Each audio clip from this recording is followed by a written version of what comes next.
All right, cool. We're live. Welcome to the Freestyle. This is on Comics Cast, and we're just gonna try something a little different today for Friday. Basically, I have stuff to do. Other creators of Comics Cast has stuff to do. You guys out there have plenty of things to do as well. And yeah, so the idea is that you guys can come in, you can chat with us. I'm gonna go ahead and put in the chat the link to StreamYard one more time so you guys can see it. You guys can jump in and just chat as fans, or if you guys are artists, this is a freestyle. So basically, no plans, no nothing. It's just open for you guys to jump in, chat, show your work. Um, who knows? We could have larger artists come in here. We could have smaller artists come in here. We can have all kinds of stuff going on today. So I'm going to kick it off. I won't be on here every single Friday. And hey, I might open it up for other artists that are outside of Comics Cast. But today, we're just going to get started here. I've got a piece I'm going to be working on that it's really just a whole lot of studies. So not in a large document. Just trying to think what I want to start off with. I think I'm going to start off with a Batman study. So the piece that I got hired to do basically. Hey, right on, man. Alan Michael, if you want to jump on, man, you got the link right there. Jump on, show your work. And we've got Daredevil that's going to be on here as well. Like I said, I'm going through. I probably should have already had pre-planned my Batman piece, but I didn't think it through. So my commission basically is to do studies. So one of my pieces that I love, one of my favorite comics of all time is Countdown to Infinite Crisis. It wasn't actually Infinite Crisis that was my favorite book of all time. It was Countdown to Infinite Crisis. It's one of my favorite ones. It's the death of Blue Beetle. It's a great story, absolutely phenomenal. Artwork is great. So I'll probably have a Blue Beetle piece in there just because I love it so much. But basically, I'm going to do studies on a whole bunch of different characters. Um, Might as well start off with good old bats. Let's see here. You know what? We're not going to do that because I wanted to make sure I had. I'm thinking about making.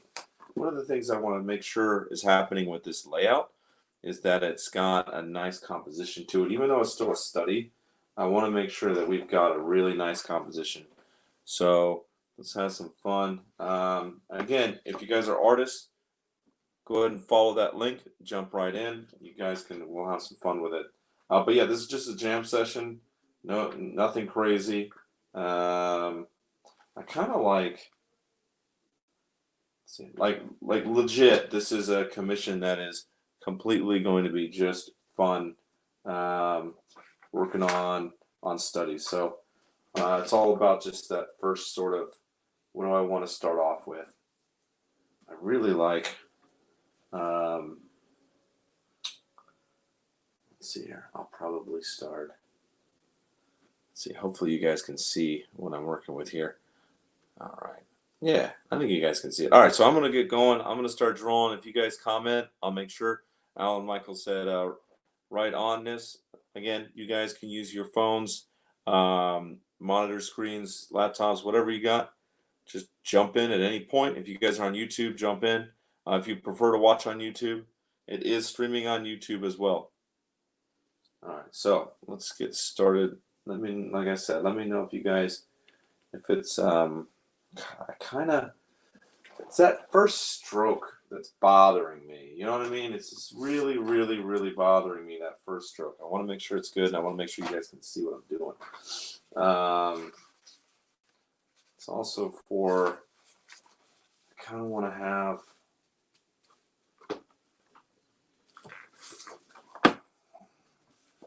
All right, I think I got an idea about what I want to do. I want to have Spawn, even though we know Spawn's kind of a big deal. Sorry, guys, I'm really sort of stretching out this first drawing. I'm tracking. So I'm looking at some original Todd McFarlane stuff here. for reference for this. And when I say reference, I mean it's going to be a reference study. They lead themselves well to head studies. Yeah, man. If I had a computer, Brian Silverbright says use a Drew Strutson movie poster layout. Yeah, no, I'm totally. I can envision that. I wish I had my phone on me. I totally would check that out. Obviously, I'm using my phone now, and my computer system isn't having it. So, oh, man.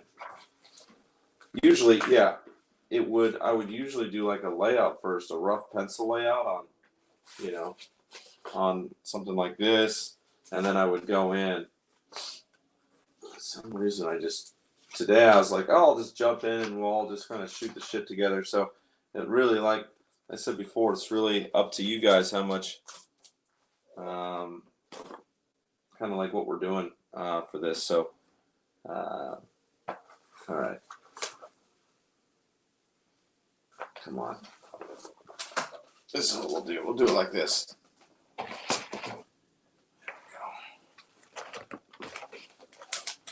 It's up to you guys, though.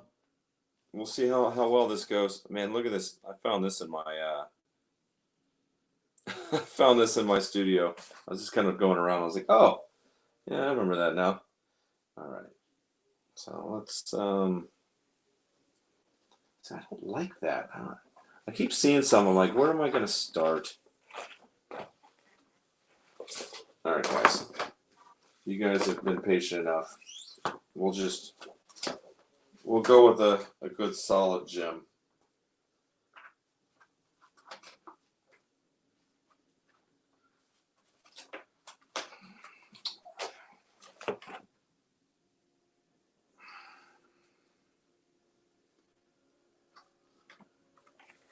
Gem it is.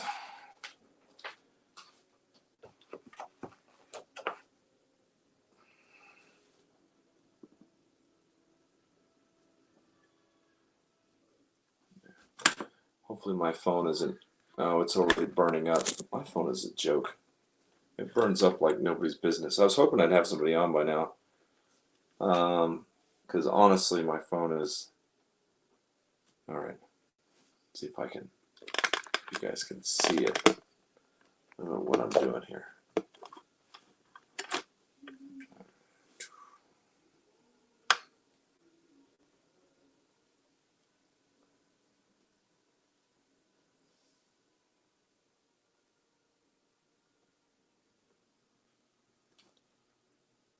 Not really. You can't really see it.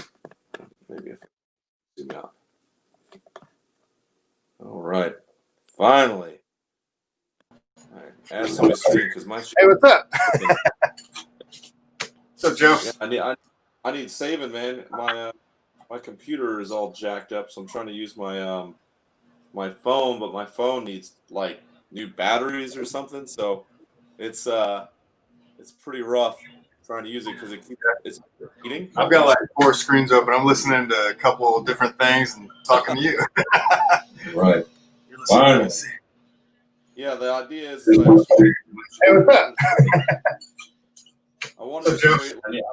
I need like a computer all jacked up. So I'm trying to use my I'll just repeat it. phone, but my phone needs like new batteries or something. So it's we're gonna try to use it because it's. I've got like 4 screens open. I'm listening to a couple of different things. What are you working on?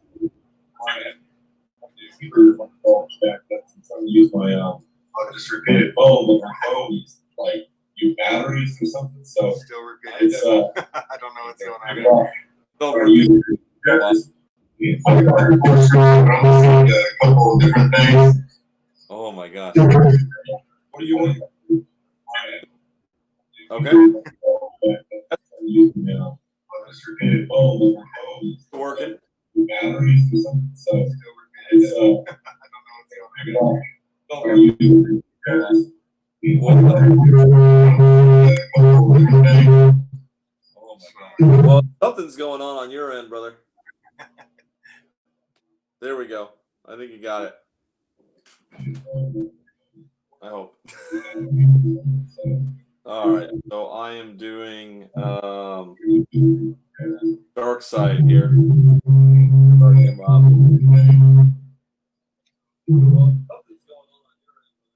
Yeah. And he's going to be in the bottom corner here, and then I'll just have a whole kind of page here going on. All right, so I am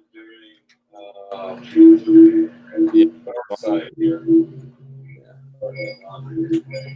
I guess this is the downside of having people jump on, but yeah, there should be an easy way to. Going to be in the bottom corner here, and then I'll just have a whole kind of page here. You do have your Facebook page, right? I'm assuming at this point.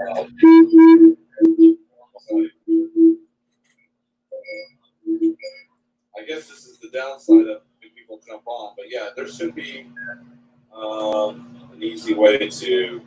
Going to be in the bottom corner here, and then I'll just have a whole kind of page here. You do have your Facebook page.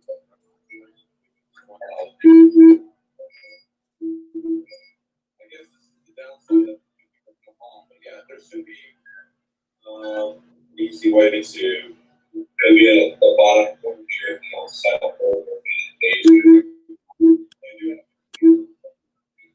There we go. It's coming out. Hard to see. All right, there's the nose.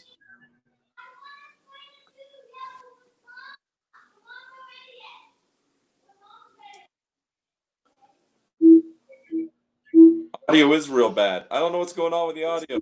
Pop's just freaking. Yeah, I got tech issues. Yeah. So so Pop said tech issues, and we got some audio issues. Can you hear me? Okay.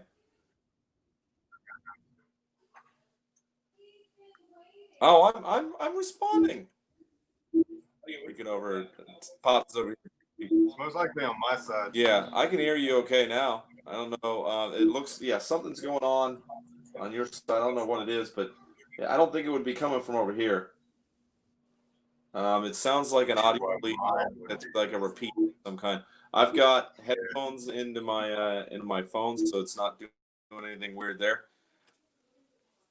Yash, let's see if I can bring comments up. There we go. Just click on them. There we go. Yeah. And Christopher, is it Costello or Castillo? Christopher is saying that we're good. Just got some echoes, so that's all. Yeah. Not to kick you off or anything, man. That wasn't the intention. I appreciate you.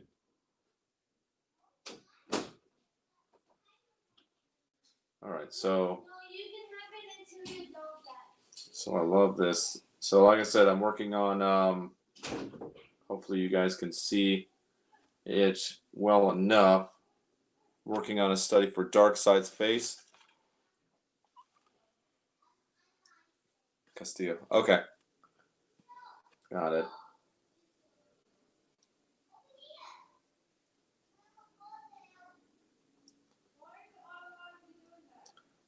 I'm gonna try to keep this whole thing as a pen, as a ballpoint pen practice, and make sure that any blacks can be sort of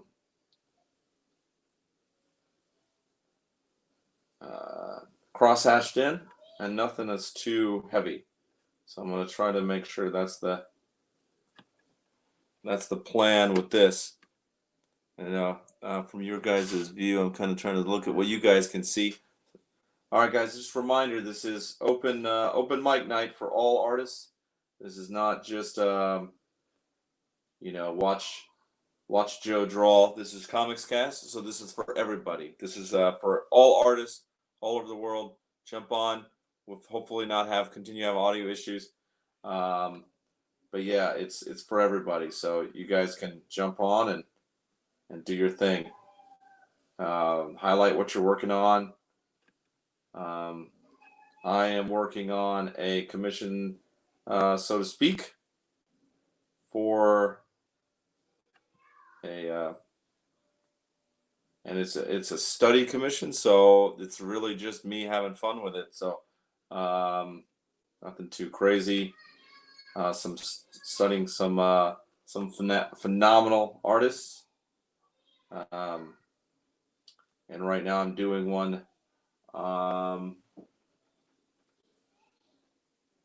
Actually, is that Reyes? Reyes. I was originally looking for like a Jim Lee, and then came across this one, and it's just beautiful. So, getting a little bit of a what's it called? Dark side piece. Starting it off. So hopefully you guys can see it. Said it's open mic night. So I'm sorry that my phone's a little jaggedy. It's not super crisp. I'd love to be able to get you guys a better view on this. We've only got, there we go. I think that's a little bit better. That's going the wrong way. Everything is opposite world right now.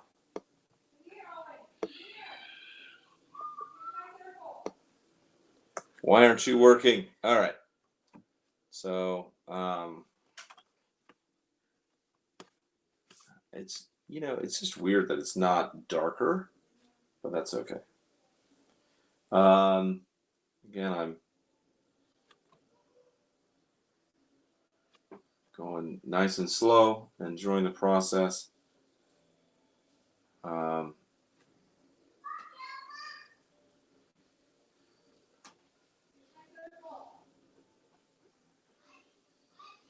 Good. This is all.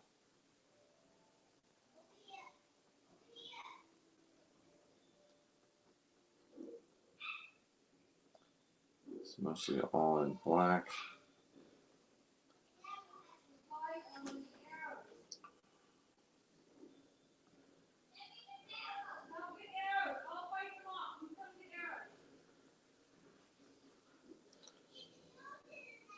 I might end up putting black on this piece, but I think I'm more concerned about going too much into it. What? I have no idea what you just wrote me. Is that code? I don't know. I don't know what that means. I feel like it's something you want me to know what it means, but I don't know what that means. Christopher. Anyway, you guys again, jump on whenever you want. All right, try to get, there's that eye there. I want to make sure that this eyelid comes up nice and high. All right, we're back. All right, cool. Added to stream. How are we doing? So far, so good. I can hear you guys now. Okay. I got this in. I'm doing something else. Okay. Yeah, so far, so good. That sounds. That's good. You sound good. I guess this is gonna have to have lots of black in it. That's how it's gonna be. Always liked and I've only drawn like once, and I didn't draw them very well. So this is kind of a fun study to do, where I'm trying to get them a little bit better. Hard to see at the stream, and it is hard to see. I'm actually kind of surprised everyone's sticking around. They are, considering my camera isn't very good on this. But all right, so one of my mistakes I made was doing my first study with something with a heavy amounts of teeth when I'm doing straight pen. That's not good. Not what you want. All right. So straight down the middle.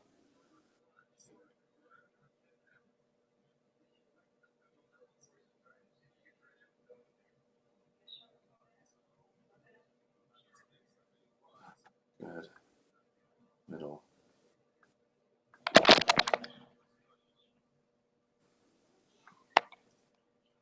Good.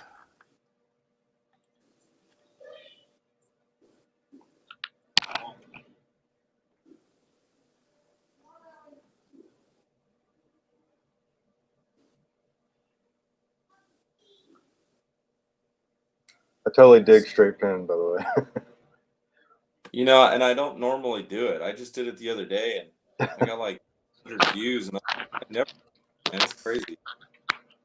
I love doing it. So it's working, doing its thing. And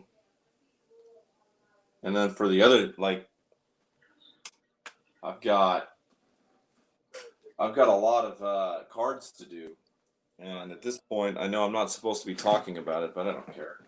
They don't pay me enough to keep quiet. I can figure out where it is. Well, it's actually holding up my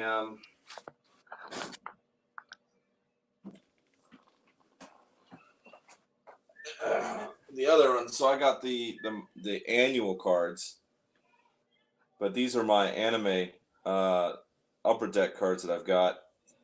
So I've got Upper deck. That's awesome. I got 3 of these for the anime ones, and I've got 4 for the annuals. So those will be up for commissions here pretty soon. But yeah, you're supposed to keep quiet about it until they all get like freaking approved. But it's easy. Like the amount of money that you get for it is just unacceptable. For you to like not talk about what you. I don't know why, but the sound is still doing that. It's not happening on my side. I think it's only happening through your headphones. But there's no return feed or anything. Yeah, I turned everything off myself. Still happening. Yeah, I heard. I am new to this yard stream thing. StreamYard. Part of the problem is this thing isn't charging. I hate all the things that aren't right on my phone. It's really causing issues. That's plugged in. It should be plugged in.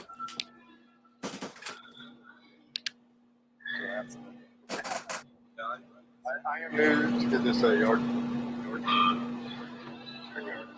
There's definitely feedback. You know what? I think I got it. No, that's muted.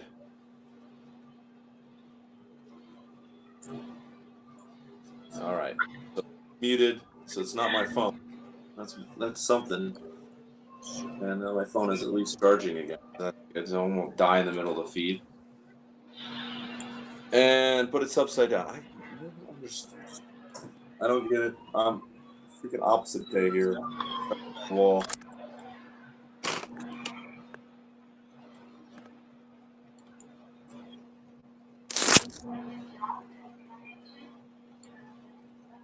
All right. Did you get it? It seems like everything went away. Sort of, yeah, I think it's better. For sure. Definitely. All right. I just got a Hopefully that's it. Yeah, that looks better. All right. Fun times. Yeah, just trying to figure it out. It's fine. It's no big deal. One of the things I've noticed just using this for a little bit is that you can do a lot with this stupid Bic pen that's worth like 20 cents. Oh yeah. Hey, what do you what's your favorite tools to draw with? I like an ink brush. Brush. Wow. That actually comes already handled and all that. The problem is that runs out so quick. And then you're ending up with just something that's not quite right. And, I don't think I've ever used a brush for inking, anyways. I love them. I use them for all kinds of different things, man. I use an actual brush all the time with straight ink, so I'll end up using it for these boys. Which is a lot of this is brush work across here, and then I'll fine tune it with some. I love using a brush for hair and just getting those hair strokes in. Yeah, it makes for a beautiful line for sure. Yeah, it's you have to be really confident in your brushstroke. I've had people, it's really funny, where someone will get online and they'll be like, "You're so confident in your brushstroke," and I'm like, "Yeah, but that's after I've drawn it with the pencil like 800 times to make sure it's I would have a big splatter.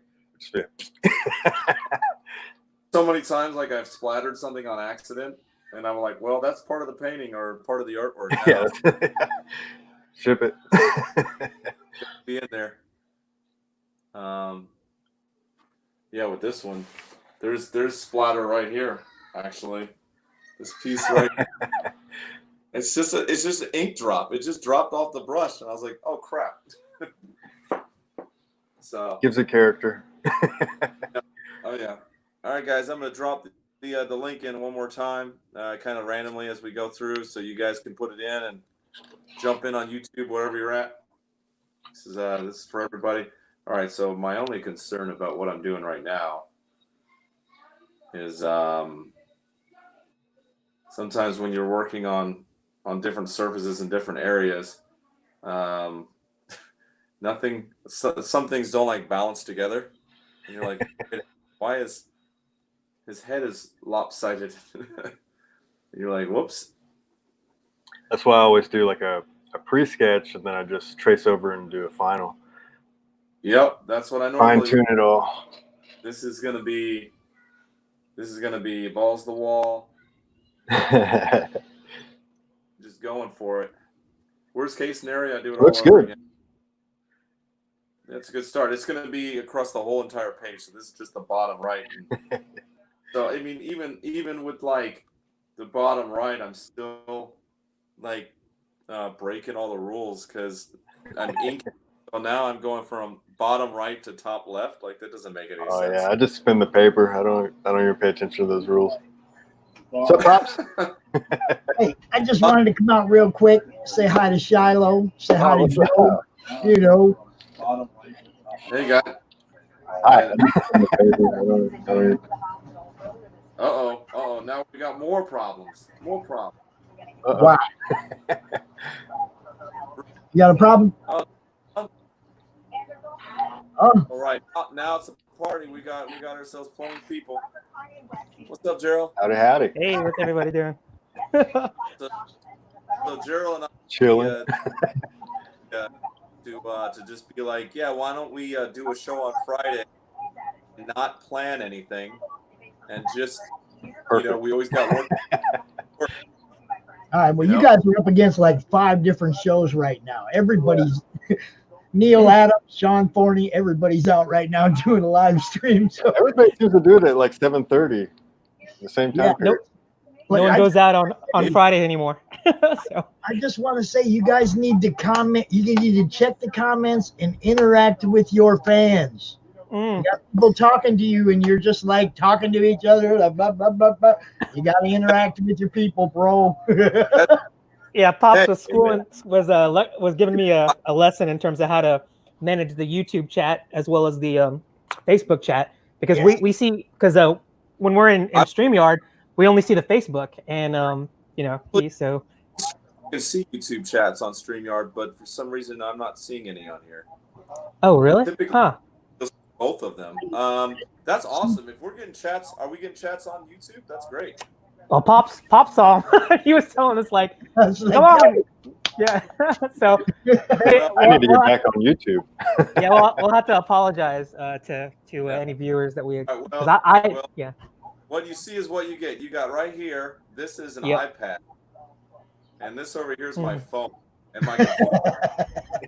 So if we've got people chatting, I can't see it. Okay.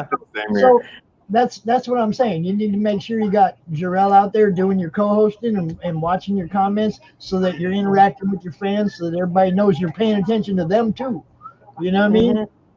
And with that, I'm gonna get out you guys' way and let you do your show. But I just wanted to let you know people are watching. So that sounds like you're volunteering. Is this volunteering? He's going to be our YouTube chat moderator. No, seriously. it's something that you pick it up. Like I told Jarrell the other day, you open both screens, you turn the volume down on one, and you can watch the comments on both Facebook and YouTube. I got you, brother. It's, Yep, no, it's it's never. things that you learn as you do it. Trust me. It's good advice. It's good advice. Yeah. But yeah, go back to drawing. Show your screen. Go back to drawing. I'm gonna get out the way, man. You guys have a good night. I'll be watching. I might just do a show after you. So. Yep. We're tracking. If you need any help, just try to log in at any point after this and let me know, and I'll John. Yeah, well, I might just like I said, bleed right off of your show. I might come in right when you're getting ready to go off and just keep it going because it's already it's already in the group, right? Why? Yeah. Why break the feed? That's another thing about the cons. It's like never break the feed if you don't have to, so people know exactly where to go find you. I prefer so the format for these are show based. So I'd rather, if you wanted to do a show, I'd rather it be a separate entity that builds itself. So it can be just for replay value, so that way it's segmented in the sense that this is one show and then it ends, and then that way people can watch it separately. But I do see what you're saying, Pops. That's I'm something just I have an editor, so I just send the whole thing to my editor and he breaks it all down for me. So we don't have an editor. we're not that high class. Yeah. Situations. We have a team of volunteers that really do a lot to make the cons happen. It isn't just me. I'll let you know. I mean, I'm trying. Pete comes out, Phil comes out and helps. Rash does all the editing. It's like, there's a lot of other people that throw in their time too. It ain't just Pops. Oh, I think So useless piece of. Here comes the audio bleed. I'm getting out of here. Bye. Bye, Pops. See you later.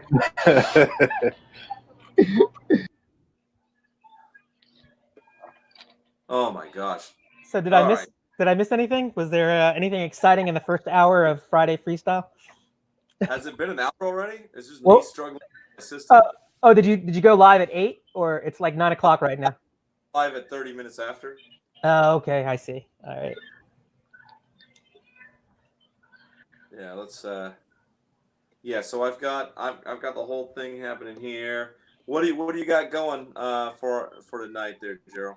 I don't know. I was debating whether we were just gonna come up with a shared subject matter or come up with something. Oh, got some echo.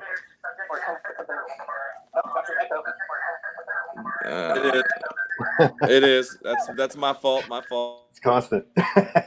You think Joe would be a pro by now, right? In terms of like kind of mute. You're the one that's a pro with like drawing live and stuff. No. I still always forget to mute. I get weird feedback. That's the reason why we try and do the green room before we go live, because I'm guilty of all that stuff.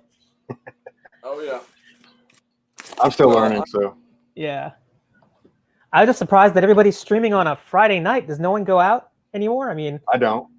Same here. It's like we're all artists are like we're all hermits, So we're yeah. Yeah. So what are you drawing? Actually, I don't know if we've met. I'm Gerald, of course. So I see that you're Shiloh. Shiloh Sapizo. Nice to meet you, man. Nice to meet you. My bad. Let me do this yesterday. Oh wow. Through this today. We're gonna have to get you on the show. I think. Yeah. I'm trying to get all this tech down so I can get on some shows. There's an old one. Do you have any Batman as a bat? Cool. Do you have any original characters? Oh yeah, Fantasy.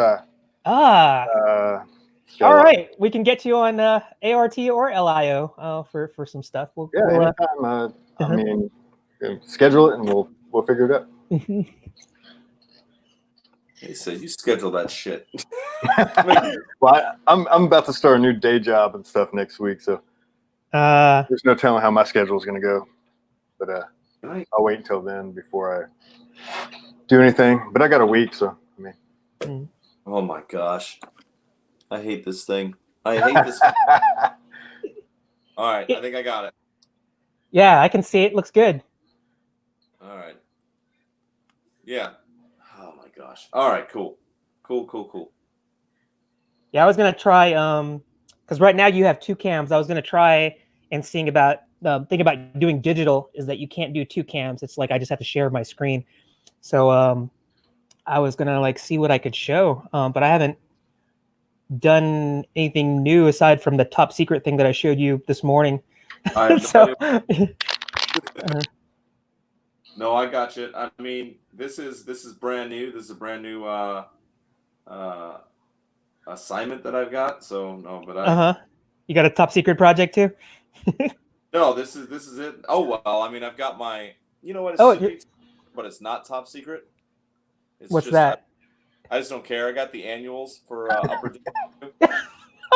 You're like going, who's watching, right? It's like just probably us. My thing is I just don't.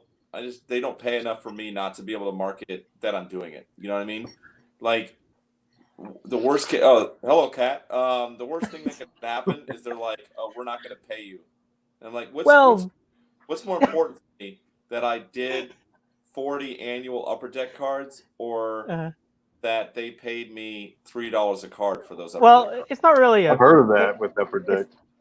Yeah, but it's not really about the pay. It's the get published, get it out there. Then you can be like bold. So like let's not shoot ourselves in the foot, Joe. So let's go ahead and. I would suggest printing your own cards and selling them. You make more. There's it. You just don't, but you don't have the exposure. That's the thing. You need the reach. Actually, Joe, your art cam dropped out. It's black. Is it? So you went through all that trouble. It shouldn't be black. I can see everything. Huh. Something happened. I hate it. I'm going to see if I can I'm just going to see if my iPad connects. Let me see if I can share a screen. Cool. It's charging at 1%. Ooh. There you go. So that's cool. Love some turtles. Yeah, this is something I did a couple weeks ago, but it just looks so clean when you do digital. Oh wow, pretty cool. Let me stop sharing. All right, let me. Maybe I should just go to a blank canvas and start drawing something. Yeah, if you have Facebook running anywhere else or YouTube on like a separate, you don't have a computer, right? Are you talking to? Don't have one, right? Yeah, I'm. My webcam is. I mean, my the face cam is my laptop right now, and I have my iPad tethered to the. So it basically behaves like an application, and I'm just sharing. When I showed that turtles, it was just basically making Procreate on my iPad like a shared tab or shared application. Let's see. Trying to think what to draw. It's like now we're here now, and I don't know what to draw.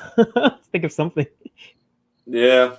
Maybe we should all like give each other something to draw, or we can all draw the same thing. But I don't know. What do you got? I'm a tasker, and you're just worried about you, man. You don't have anything to draw. That's not. Oh no, it's my problem. That's what it is. So, everybody else has drawing right now. Oh, you're not? Okay. No. I thought I saw. I can't make my camera on this stupid thing work. Is the battery? Oh, no. Okay. It's the everything is looking like it should work, but it's just not running the camera. It's really bizarre. Yeah, I hear you, Christopher. Yeah, he's saying that the exposure is correct. It took him 4+ years to get where he is now. We got some comments. I didn't even know that people were here watching this. Come on, Cam. Let's go. The whole point is. All right. Okay, whoever's watching, give me something to draw. Give me an idea of something to draw. So. Yeah, that's what I'm talking about. Give me something to do.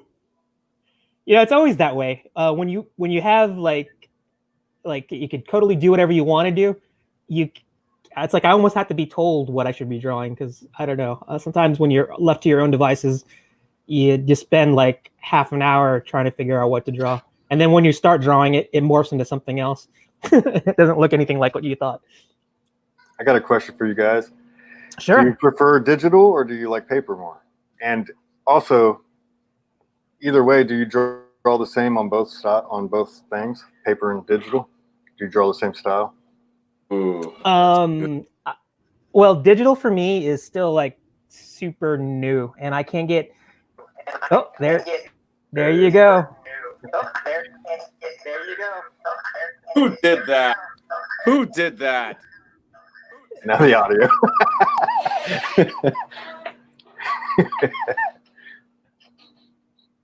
Okay, so you muted it. All right. So for me, I want to get into digital because it's just there's so many like cool apps that allow you to do things supposedly easier and faster. And one of my most recent projects that I just did like last night, it did allow me to do some concepting really fast because I could duplicate the model rather than like retracing it. I can just copy and paste it and then do whatever I need to do to modify it. Using? Right now I'm using Procreate. The biggest problem that I have with just digital experience is getting one, it does feel weird. It doesn't, you're used to like the paper texture, the feel of the lead and right. even the sound and the tactile sensation. But with digital, it's all glossy. It all feels like glass. Right. And I hear that you can get textures, textured screen paper to mimic it. But even when you do that, then you start, using brushes or pens or charcoal like brushes that are supposed to emulate that thing, and then it doesn't give you the same sort of tactile response. So, and of course, you're used to like pushing down harder and you can get that pressure sensitivity, but it doesn't behave the way that you're used to. Do you feel like you're slower or faster with digital overall? Well, definitely slower because I'm still on the learning curve part of it. But even so, it's like there are certain advantages to it, and and it's the convenience factor. It's not, you don't have to worry about sharpening your pencil. It's like you can take it wherever you want as long as you have power. I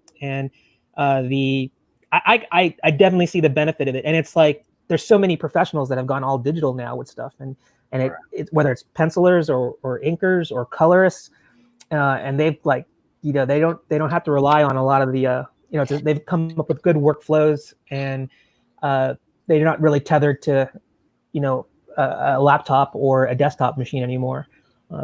But yeah, I want to learn it. It's alien. It took me forever just to get a pencil type that behaves kind of like the pencils that I use. And even when I do it, you have to hold it a certain way, and you have to be very deliberate with your stroke. And if you angle it, there's tilt. So you'll end up doing shading, real easily and not intentional. But it's like happy accidents. Sometimes they look cooler when you do it that way.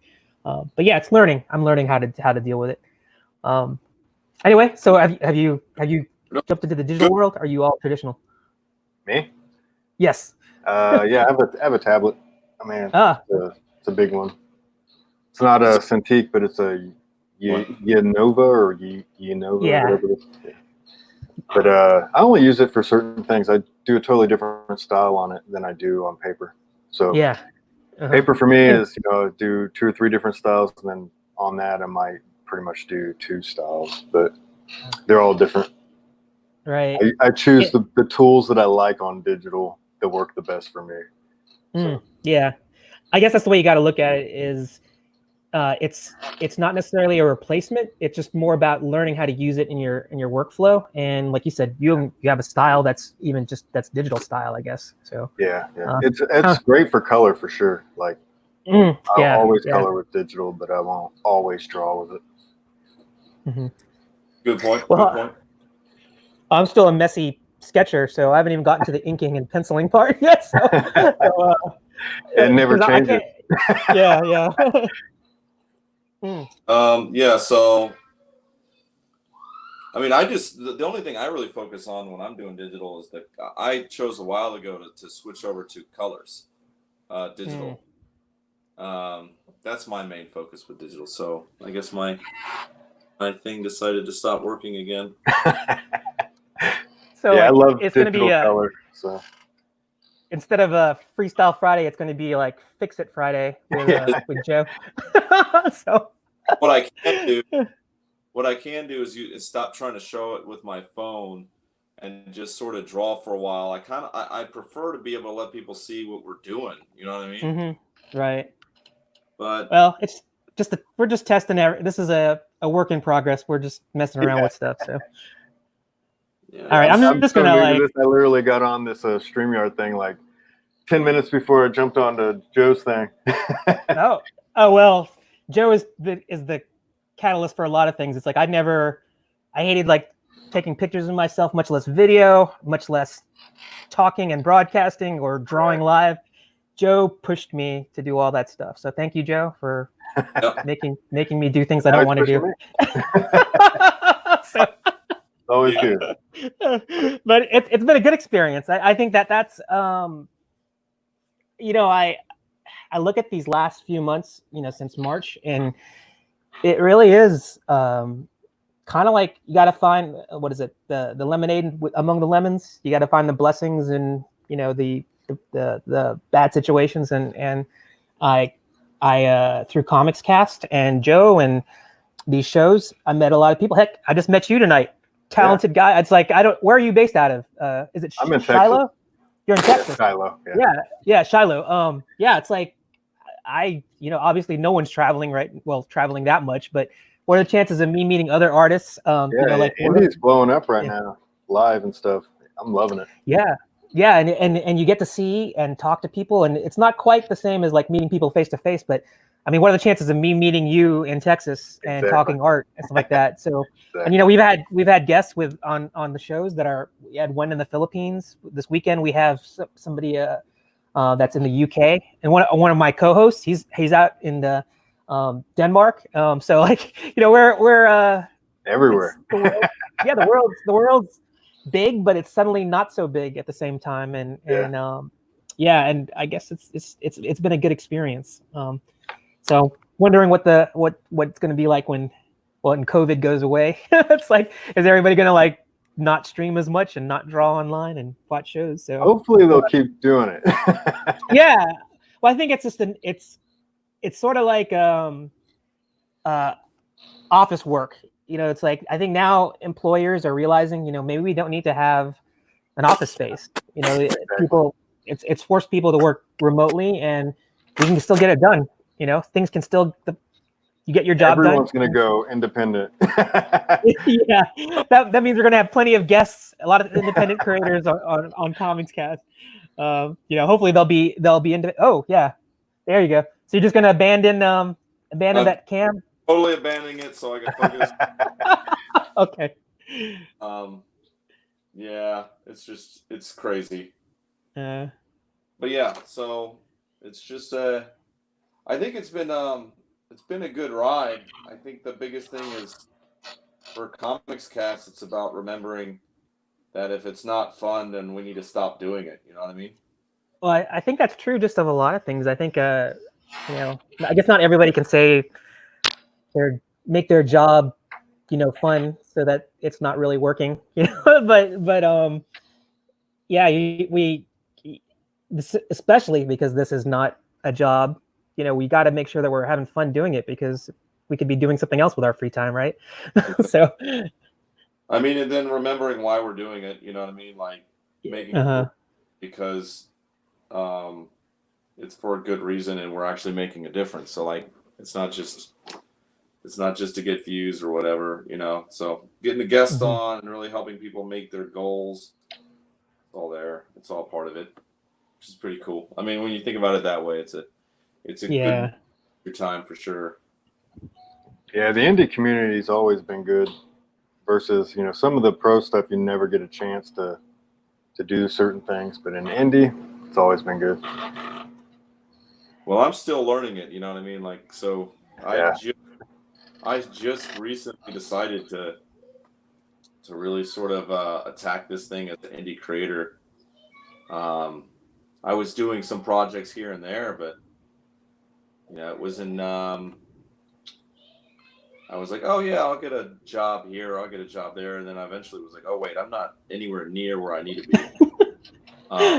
Sort of dawned on me one day. I was like, I gotta really start pushing it if I'm gonna get out of what I'm doing now, you know, and do this full time. So the last year or so, really I decided to sort of step my game up. You know what I mean? I know exactly how that goes. I did that a while back. Yeah, I think we're not getting any younger, right? It's sort of like as you put on the years, you realize, well, gosh, where did that time go? And I just don't want to say that I've been sitting on my hands this whole time. I want to make sure that I have something to show for it. But that's another thing. This whole pandemic thing, I've probably drawn more than I have since college. In this since from the beginning of 2020 to now.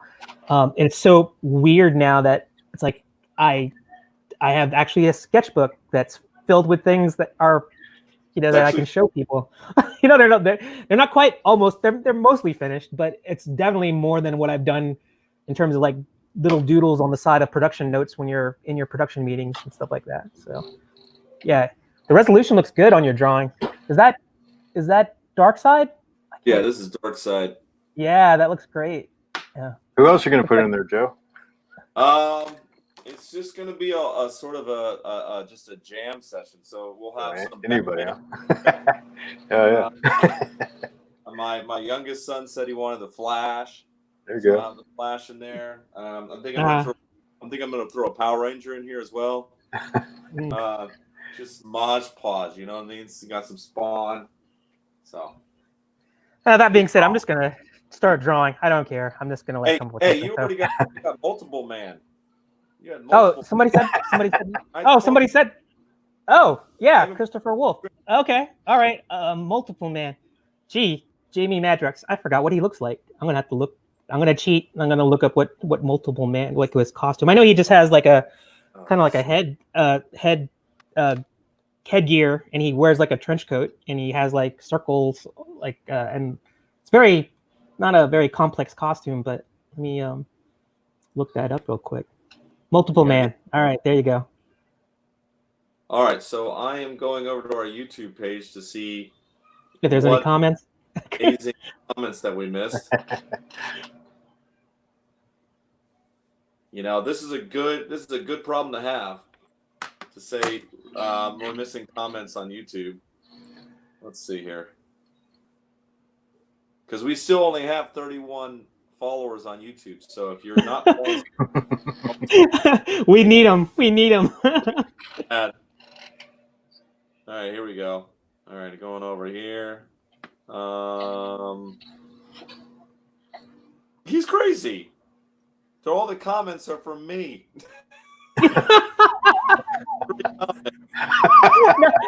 You can give Pops a hard time about that. So Joe, you've been ignoring yourself. That's a talent. No. Yeah, that's a talent. That's awesome.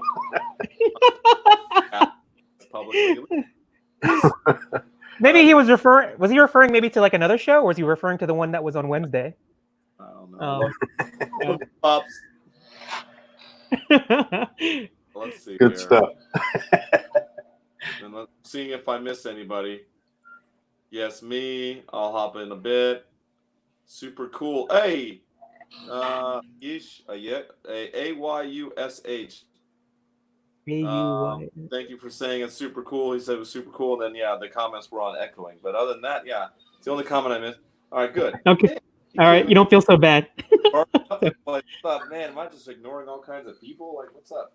All right. All right, I'm just gonna go to my share screen and start drawing multiple man. Let's see how that goes. There we go. Talking. All right, so now it's gonna be. Now we're gonna do a little Daredevil. Oh, so doesn't it when I share screen it makes it like super big. I can't like be a small window. How do I do that? Do you know how to do that, Joe? Where let's see. There you go. It doesn't. Yeah, there's no like in between. No. Oh, because I don't want to be like I don't want it to be big. It's like it's not. It's like Bam, only. Brian, the stream. How That's do I do that? All right. Oh, we got the silverbacks. Wrong button. How you doing, Brian? In the house. I'm doing all right, man. I've been bent over today, so I was down in the dumps, and then I saw you guys. So Brian, been following your you're, stuff. You're like one of the most positive like people that I know that streams. So I can't understand you being down. That doesn't. That's that doesn't make sense to me. All right, so here, let me enlighten you. Okay. All right. So I'm having septic issues at the house, right? So I need my septic tank. Oh, that would make me go down. Yeah. So I need my septic tank, and the guy was supposed to be here between 2 and 5 today. Oh, I know how that goes too. Yeah. So I went. I did my workout early, so that I would be here. Let me commend you. I want to commend you on that. That is awesome. You look a little thin, a little bit, ready to go. That's good stuff. So I did my workout early, and I didn't get involved in any big projects today because I knew that at 2 o'clock when the guy came over, I would need to stop working. So I chose to not do stuff that I needed to get done. Well, then at 2 o'clock, I get called, and they said, we're not coming out today. And I'm like, shit, I could have been working all day like I was supposed to. And now I'm not. Then I ordered some new art supplies that were supposed to come in from Amazon today. They were supposed to be here by 9 p.m. Now they're saying they'll be here before the 24th. So I was gonna go live tonight because I ordered. I've never used quills or the dip pins or anything like that. So I reached out to Mr. Dan Fragaboom and said, hey, man, send me a list of stuff I need to buy because that's what he uses, right? So he sent me all the ink, the black ink, the white ink, the paper, and the tips. So I ordered all of those. Not cheap. I could have told you that. So they were supposed to be here today, and I was going to go live and learn how to use them live because maybe some people out there are only using microns like myself. Yeah. And what I need richer blacks. I need ink that does not sit on the page and waits for me to smear it all over the fucking place. And so that's why I'm trying some new stuff. Well, you know what they say. It's just like I was talking to the Shiloh. Is that correct? Yeah. Yes, I was talking to Shiloh. It's gonna take me a while. I'm slow like that, so just forgive me, Shiloh. But you know what they say about we were just talking about digital earlier. It's like anybody that's jumping into the digital realm, the first thing that we'll see like Stanley Artgerm, we'll see his stuff, and it's like, oh yeah, his art is so awesome. What brush does he use? It's like if you get that brush, you're instantly gonna draw like Stanley Artgerm, and I'm the same thing with you're not. It's the same with traditional. You still. I was the same way.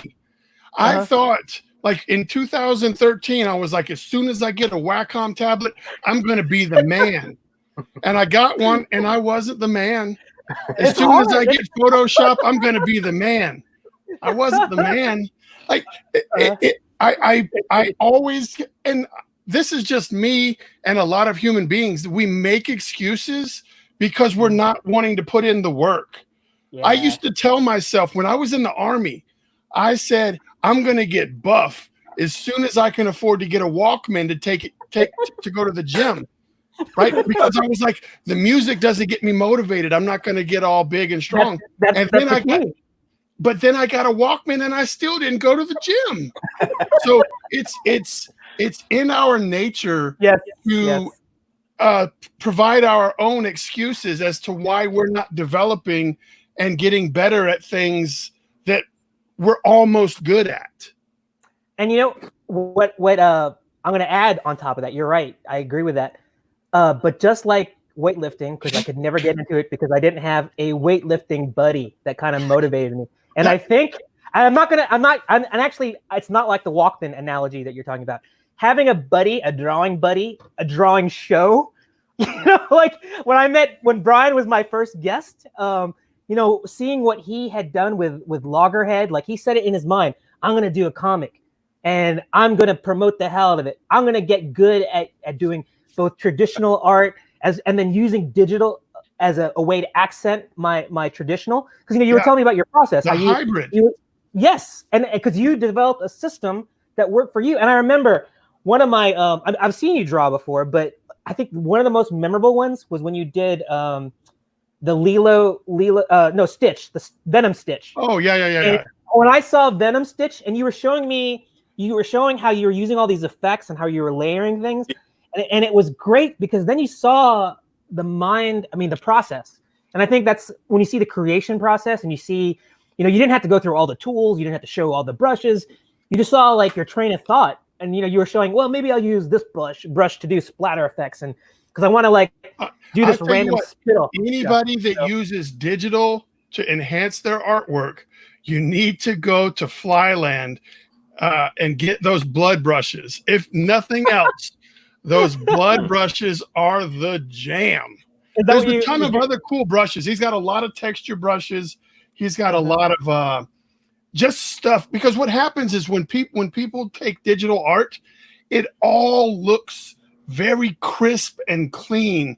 And so when you look at the indie comics, not the guys that are not published indie comics, but kind of like maybe at Kickstarter and below, like they have their own book or something, and they haven't quite figured out why their books look different than the books on the shelves. And a lot of it is going to be texture that you don't realize you're seeing. Like if any of you, which maybe you have, if you bought a copy of Loggerhead, every page of artwork on Loggerhead has a burlap imperfection.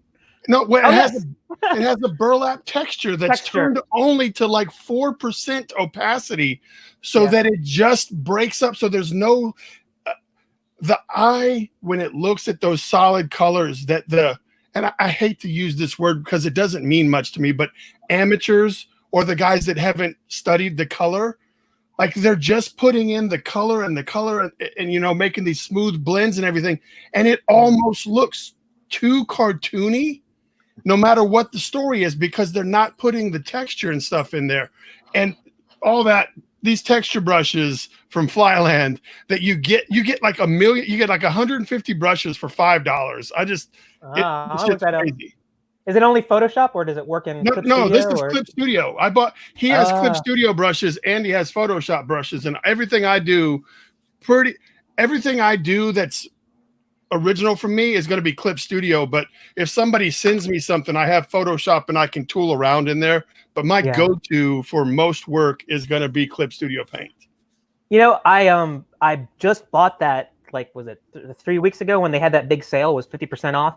But I have such a crap drawing tablet that it's the colors are all out of whack. Do you not? This is the Walkman thing again. No. I'm using my iPad.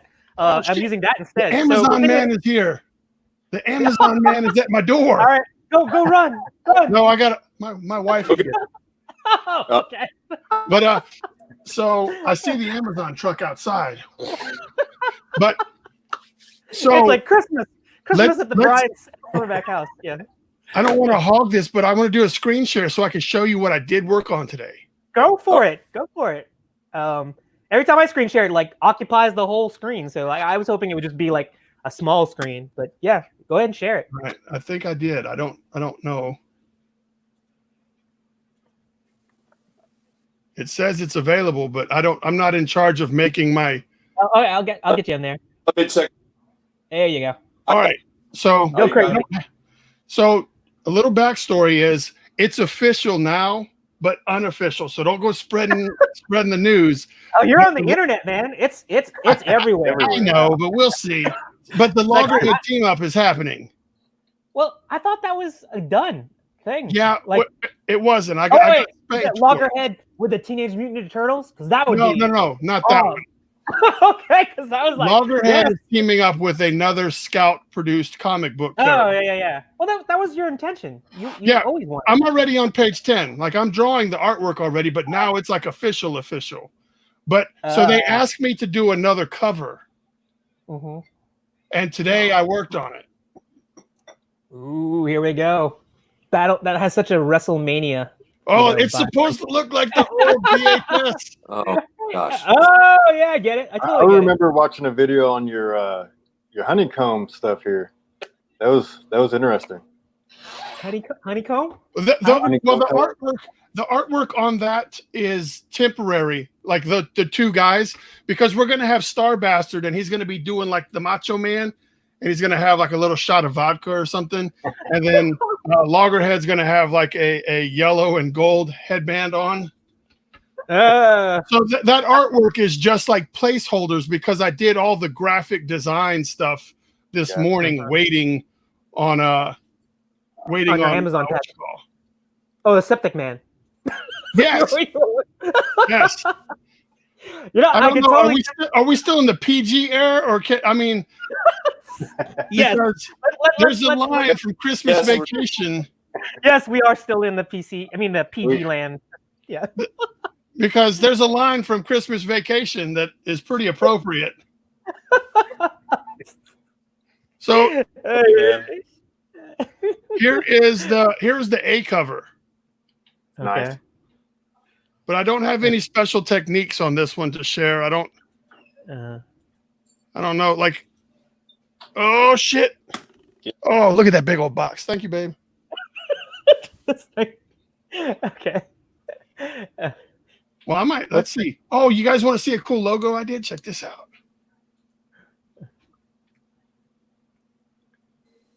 Boom. Who is Lone Wolf? Oh, Jimmy Romano, yeah. Raymond. So you. Nice, that logo. Darn. Oh, it's D. That's a D. Oh, I'm sorry. My eyes are shot. So I don't know. Did you guys know how to do neon, right? Digitally? How to give that neon effect? I just mess around with in Photoshop. I use saturation levels, so I don't know how you do it in Clip Studio. Oh well, that's if that works for you, but that is probably not how you're supposed to do it. Okay, school me. All right, so here we go. Let's say it is nighttime, right? So we're gonna go with nighttime. It's so dark doing blue, maybe a little darker than that. All right. So here's the way I do it, and it works pretty well. I saw somebody on one forum or another asking about how to do neon, and I don't know if anybody gave the right answer, and I didn't have time to type. Like a neon sign? Is that what you're talking about? Like like neon or a lightsaber. Let's just say you're making a lightsaber. Okay. All right. So cool. let's we got our lightsaber here, right? And then we'll also have like this little bit of lightning. Shit. All right, so here's a little bit of lightning. Right? All right, so now what I would do is use my magic wand tool, and I would select all of the white. So I've selected all of the white. Oh, shit, I did it on the same layer. All right, you can't do it on the same layer. All right, so back to the lightsaber. Boom. All right, you're saying you can't put the lightning on the same layer as the lightsaber? Is that what you're saying? The background. Well, this only works with layers. I mean. Okay. Gotcha. I'm on the same page as you. All right, so there's our lightning, right? And then so I'll come over here and I'll pick a splatter brush little thing, and then boom, that's where the lightning's hitting it. Ooh, now it's on fire. All right, so I come over here to the select brush, the magic wand, and tell it to select all the white. So I will select all of the white. So far, I can replicate this in Photoshop. But I will. This is not a Clip Studio exclusive. I've done the same stuff in Photoshop. Okay. This is not. This. Yeah. Okay. Gotcha. So now I'm going to expand it. Now, see, I've expanded the selection to go past what I already had. Right. I'm going to create a new layer underneath of my white layer, and this is Kylo Ren's lightsaber, right? We're going to make it red. Boom. So now we've got the red underneath, and it still looks kind of weird, especially right here. This shit's garbage. All right. So we'll come here and get rid of some of this because shouldn't be that bad. All right. Oh, I got Pops back. I'll let him in. Right. So this is the beginning stage. I'm going to create a new layer underneath of my white layer, and this is Kylo Ren's lightsaber, right? Right. Pops, you're gonna have to turn. So now we've got the red underneath. No, I'm sorry. All right, so I've duplicated the red layer. So now I have 2 red layers. 1, 2. Right. So I'm going to take this red layer and I'm going to add a blur to it. Right. So Gaussian blur. Just put it pretty big so I can see it. See, I don't even see it happening. All right. See, it's happening down there a little bit. I gotcha. All right. So now that's just a little bit. Now I'm going to add a layer on top of everything, and it's going to be a screen layer. So I tell it to be screen layer. Right. All right. Now I'm going to pick my airbrush, and I'm going to pick like this hot pink color. Make it kind of big. Well, not that big.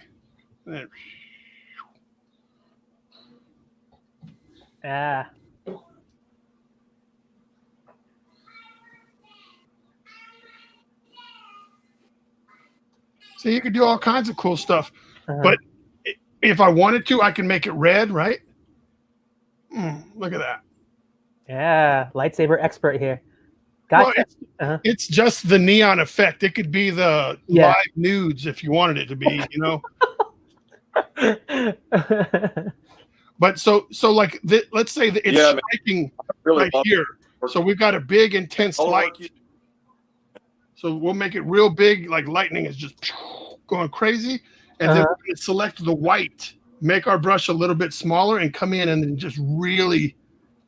Look at that. This could be the Last Jedi poster. It would be the best thing for the Last Jedi because that was such a crap movie. And then now, if you turn up the density, you can do this little this little smoke like this coming off of it. Ooh, lightsaber smoke. You put little pops coming off, so. It's pretty. It's not as complicated, and maybe that helped somebody. I don't know, but that's how I do it.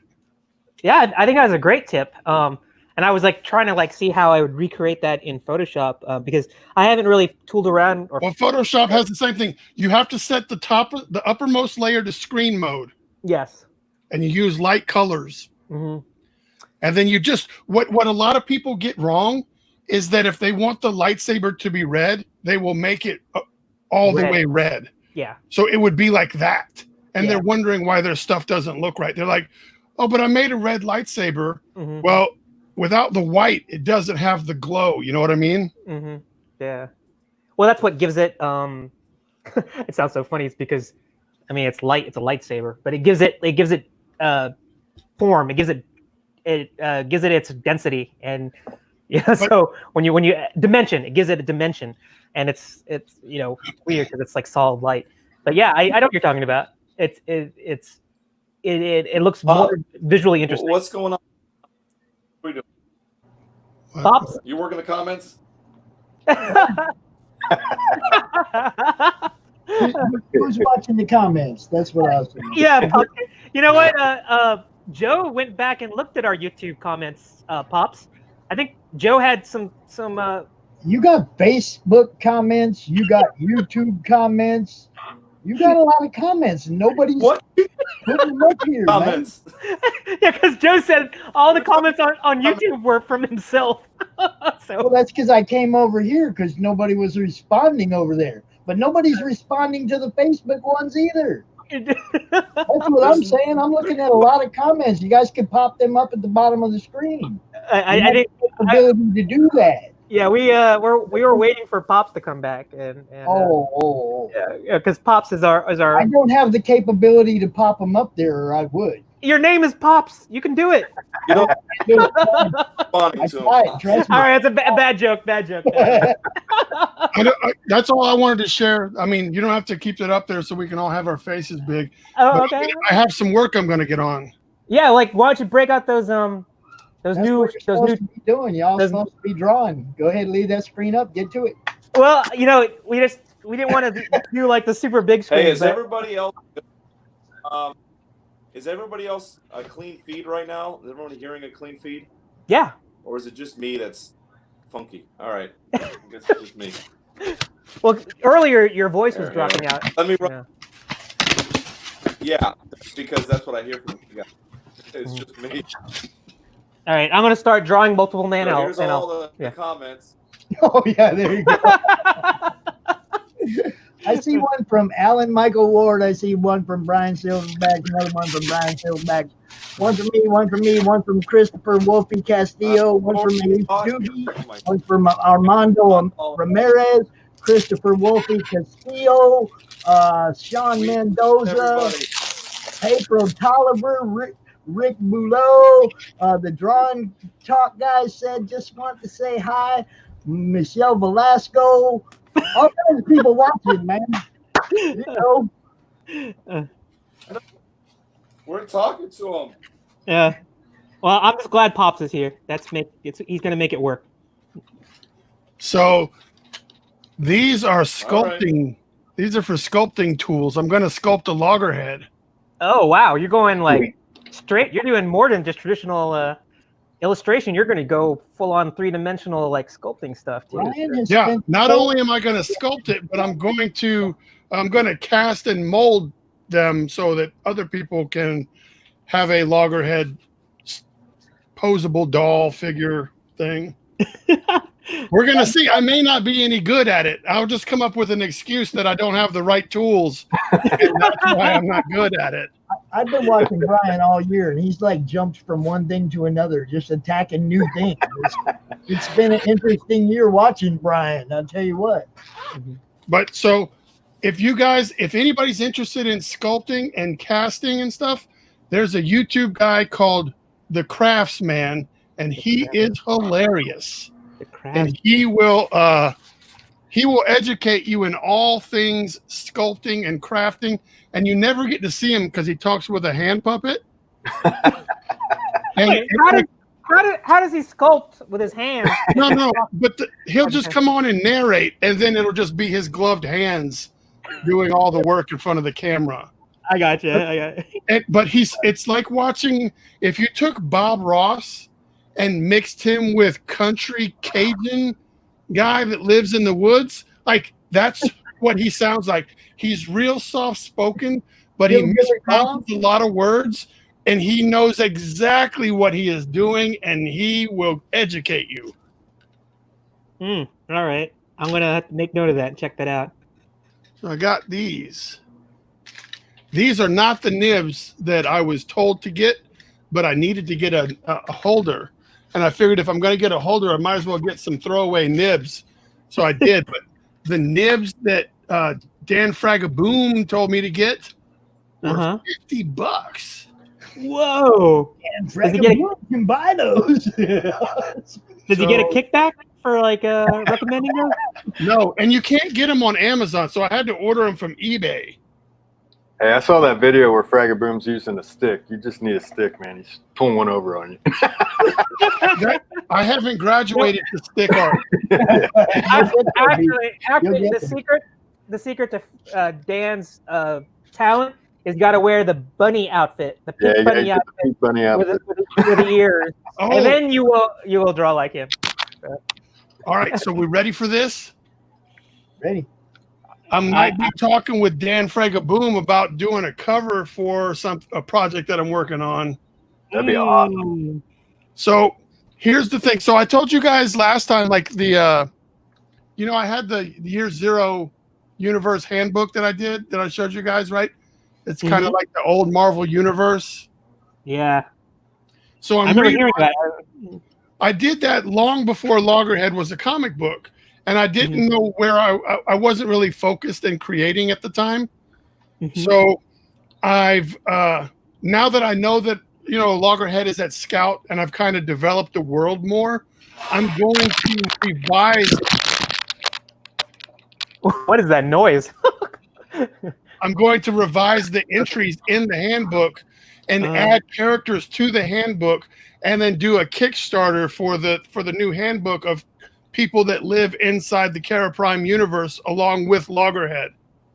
Okay. So it's going to be an updated version of the Year Zero handbook, and that's where I'm going to be getting different covers and stuff so that I can launch a proper Kickstarter campaign.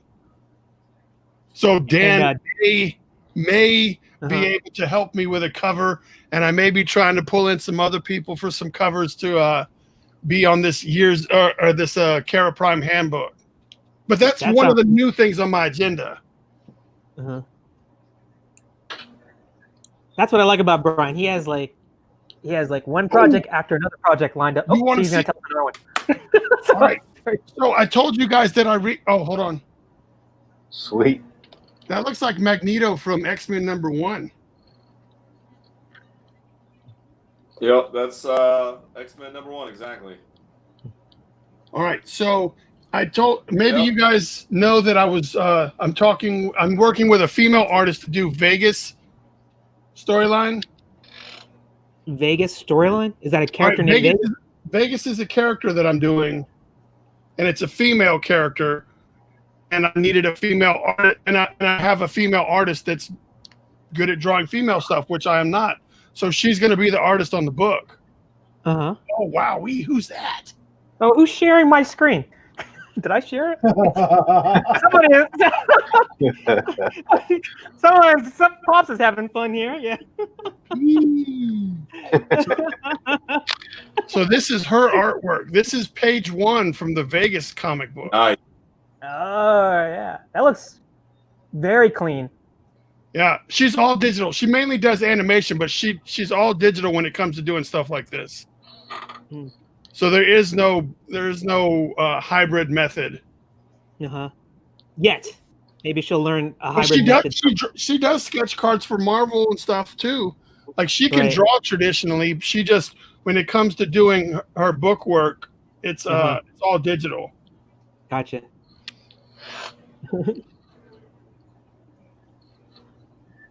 I thought I had a page from Apex. So Apex is your new flavor. Loggerhead's already out in the wild, so Apex is going to be the new one. Well, no, the thought of everything is one-shot introduction, right? Just like one-shot stories of a couple of characters that live in the universe before I drop a graphic novel where all of these characters kind of already exist and they do like this big event. So it's much like the Avengers movie. So Loggerhead is going to be my Captain America movie. Apex is going to be my Thor movie. Vegas is going to be my Black Widow movie. And then the Avengers movie comes out where they all kind of do something together.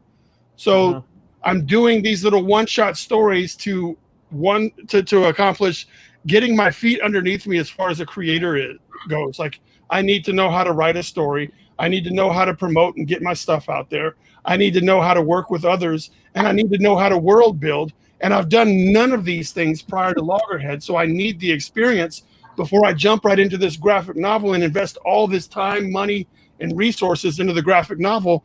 If I mess up one of these, one shots, it's not a super huge impact.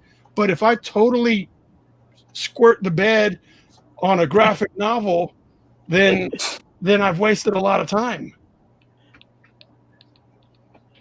So I've never heard that expression before. Squirt the bed.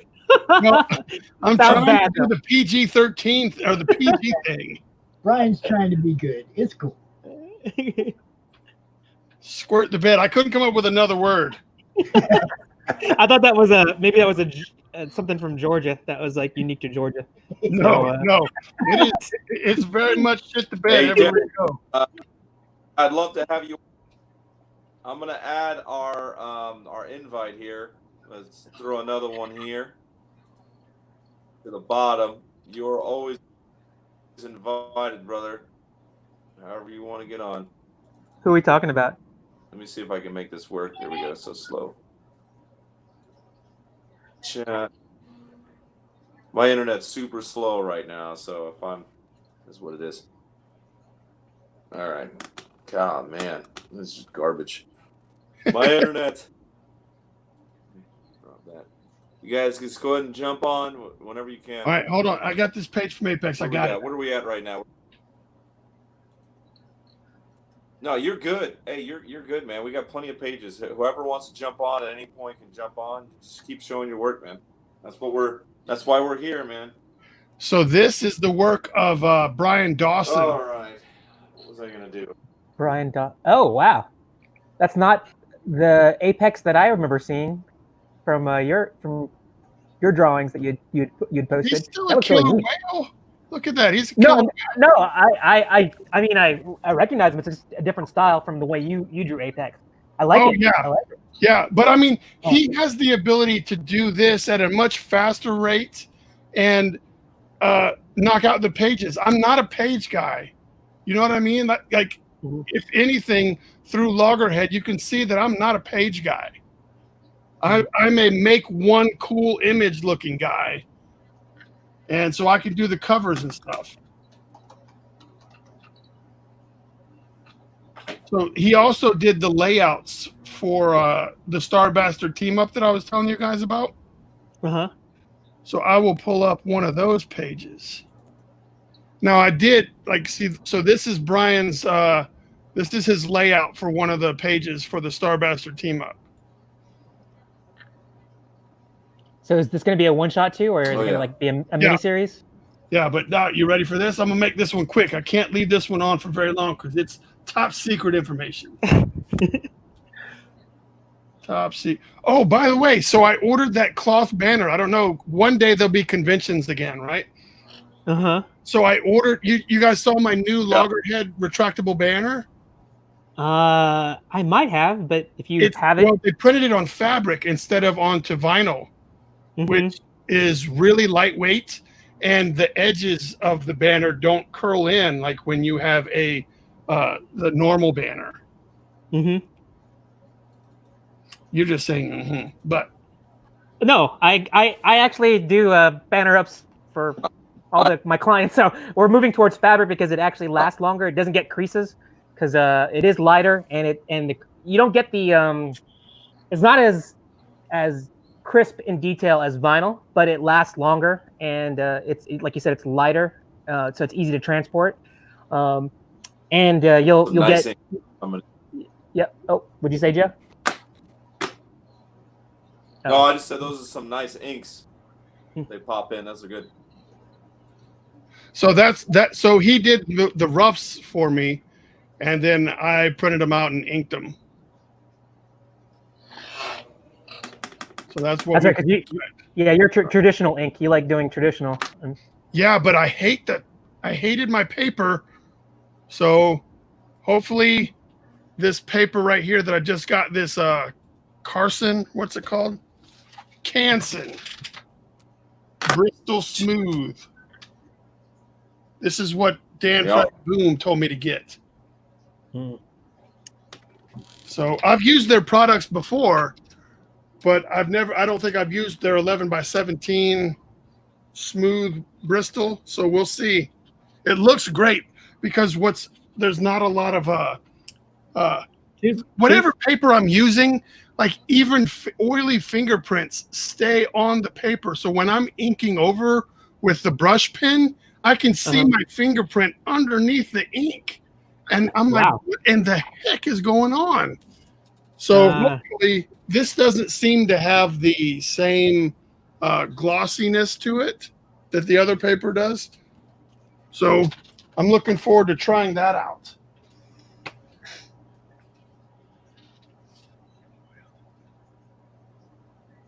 Yeah, because I know that you do all your inks traditionally, so I'm looking forward to seeing what your feedback is on that.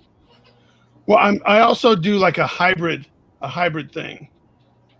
Like if I know that I have a large sort of thing. I have a large area of black I need to fill in, I'll just kind of like go over the edges, and then when I get into Clip Studio, I'll fill it in with black so I don't have to waste my time. Right. Pop says Mojo is rising. Is that just a little piece of paper, or is that a whole comic? Oh, there. Let me. Oh, it ain't a comic book yet, but it will be August. Yeah, it looks like it's printed all the way to the edge. No, this is just a little mock-up they sent me so I can show it off.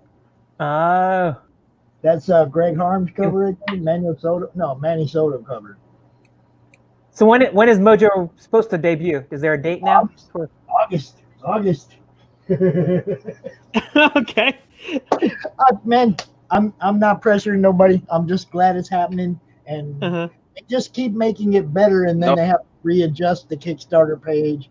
They have to add new stuff. And then they get another idea, and they go, "Oh, well, let's do that too." And there's a couple more days, and it's only in improvement of the product. It's not right.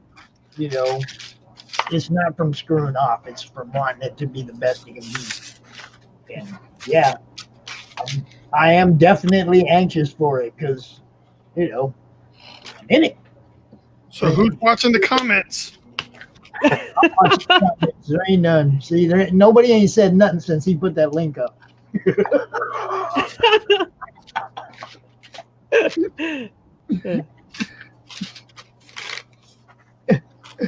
Yeah, there has been comments. So do you guys use I've been nibs? watching that, promise.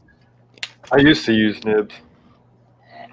Back in college. It's like I don't even know where my nibs are. It's like they're probably with my rapidograph pens that I spent like $300 on rapidograph pens that I used for one semester. And they probably are ruined now because I didn't clean the ink out of them. So yeah, that was some of the best investments of my college career. Just getting rapidograph pens. Oh, that's not very stiff. I need something a little bit more stiff than that. So somebody show me what they're drawing. What are you doing, Shiloh? You just sitting there watching? What are you doing? Listening. Come on, you ain't been drawing? I drew earlier. I drew this one. You drew that live stream? No. He's just.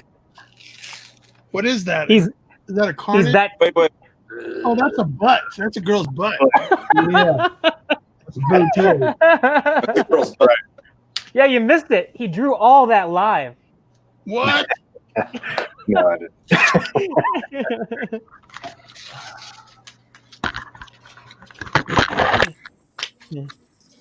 Oh wow, some high pitched squealing there. Yeah. Where is that coming from? All right, we're gonna have to do I the. don't know. Someone's Mouse like. Is it me? I'm gonna do some random muting Oh my and see gosh, what happens. Somebody's got to figure out yourself. All right, That's not. Help me. It's not Brian because he's muted right now. It's not Joe. It's me. Oh, I like that one. Is it? It's Let me. It's Pops. Pops. Pull you up. It's Pops. Absolutely It's Pops. that one. It's Pops. I don't have nothing on, dude. I don't know what the wine is. I don't have nothing on. Maybe it's like some weird. I don't Sounds have like no other stream on or anything. It's that piece of art messing up the sound. Shiloh, did you mess up my sound, dude? This is Shiloh's work, y'all. That's Shiloh's mojo right there. Yeah. Oh, Oh. I love it. It looks like he's riding a Yeah, motorcycle. that stream, Yeah. That looks great. Let me see if I can get a little zoom in there. It was- Like, Oh, is there an inked up version of this? I think Greg Harms is doing the inks on this, right, Shiloh?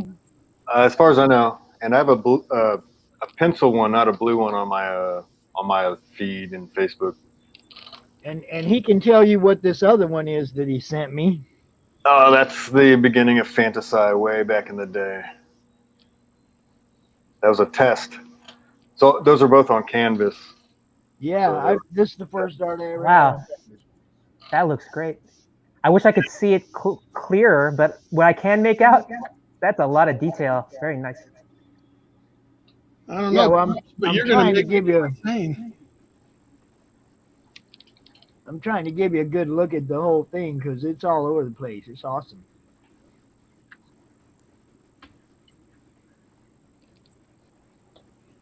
Yeah, it's stupendous work.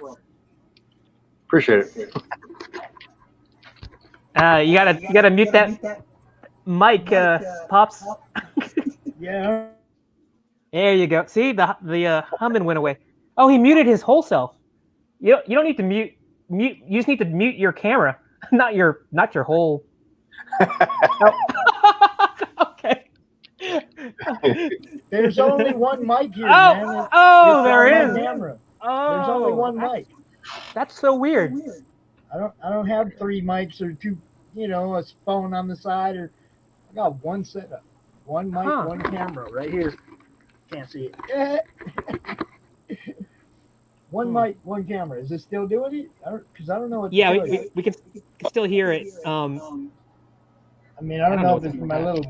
I don't know if it's the computer. I don't know what it is. I'll go ahead and check out. You guys have fun. We'd like you to stay in. Maybe I'll try coming back in, see if it fixes it. I don't know. Yeah. Peace. I'm gonna solo my out so you guys can see what I got. Okay. Wow, you're quick. You started with Darkseid, now you got Magneto and Joker all in there. Yeah. You need to do like the.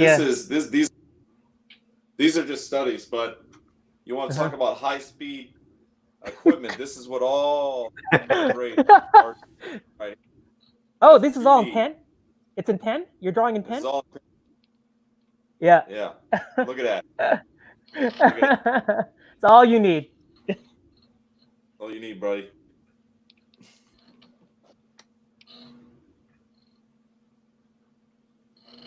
Oops. There we go. There we go. All right. Well, all you need in Plus Masters to look at when you're sketching over them. Yes. That's going to be like the DC and Marvel Sinister Six. You come up with a. Oh, it's. I just wanted to do the bottom with once I did Darkseid, I was like, oh, I'll do I'll. Oh, sorry, I just had lightheadedness. It was crazy. I'll just do the bottom as villains and then do some cool stuff in the middle and just work my way up the page, kind of thing. You know what I mean? Yeah. That's yeah. sort of. I can't believe no one had questions or no one's. Is there anybody? No one yet. Yeah, I mean, we dropped down. We've gone up and down. We went left and we went right. Well, this is just kind of like it's like exactly like it's freestyle. We don't really. There's no agenda. We just sort of are just doing things and talking. So, I don't think we can keep everybody's interest. So. You have a comment earlier from Christopher. So, it looks good, and then you can read the rest. Hey, Gerald, you hear it? You see it? Oh, is there a comment? Okay, Gerald, if it looks good, may ask for a trade or buy. I usually do 18 by 24 plus want to see when done. I have a company over, so dealing with them here. Okay, yeah, sure. I'm just sort of like starting it's multiple man, so this is the first man of the multiple men. so yeah, we'll see where it goes. And then Death, I think his name is, I don't know how you pronounce his name. It's DETH. He was coming in earlier, and then I threw and he pops up. The guy's a beast. He's a great artist. I really enjoy his style, and I was like, I don't know, we need to get him on one of our shows. I've heard really good things from Rick, and I really enjoy his artwork. So now that you guys have been doing this for a while, who have you learned the most? Like, who is giving you the tidbit or the opened your eyes the most to something that you had never been exposed to? I don't know. As human beings that we've actually talked to, or are you talking? No, like artistically, like who said, "Hey, man, all you've got to do to achieve this certain effect is use this brush to do half quarter pressure or whatever." And you're like, "Holy shit, I didn't know it was that easy." Well, we haven't really talked about technique. It's I do have to say that Jason Flowers last weekend was great. He was showing ink washes. And he was doing it. I'm so impressed when I have a guest on Let It Out who because I just do pencils because that's all I can do in this short amount of time. But anybody that can do inks and colors, ink washes, Copics, just incredible. Marius did some really nice things too. He was our guest from the Philippines. He did some really incredible work. Hey, Brian, you did colors for your stuff. Jason and I, we just did pencils, for that first Let It Out. So I'm impressed with the level of speed that artists that come on the show, being able to do great, quality work on the fly, and then polish it in the same time period. They do ink. Okay. But color. how many conventions have you been to where that's how you make your money? That's it too. There's a lot of practice involved. If I'm sitting down, 20 weekends a year, and people are saying, "Hey, take my money. I'm gonna be back in an hour. You better have my thing finished." So exactly, there's a skill. You're gonna. For me, if they want something from me, they're gonna get an abridged version at the show. I'm gonna give it to you in your time period, but it's not gonna be like my super dope best work ever. So that's kind of the sacrifice that you have to be willing to accept when you go to those shows and get artwork. Quick, but that was. I'm at I do my ink washes because that's what really gets people, all the boys to the yard kind of stuff. So I do a lot of ink wash, but it'll be quicker. It'll be a lot faster. Like you said, if you want it then and there, it's going to be fast, and it's not going to be as polished. And one of the mistakes I made early on when I was doing cons was I was charging a lot less. But I was like, so what you're getting for the money is you're getting in your hand right away. And that's like you said, that's the big thing is don't drop your price just to make it, just because it's going to be, and that's not necessarily as a high quality as what you're used to. I mean, the reason why is because, like you said, they're going to get it in their hand, and it's going to be quick before they leave. So that's your bonus.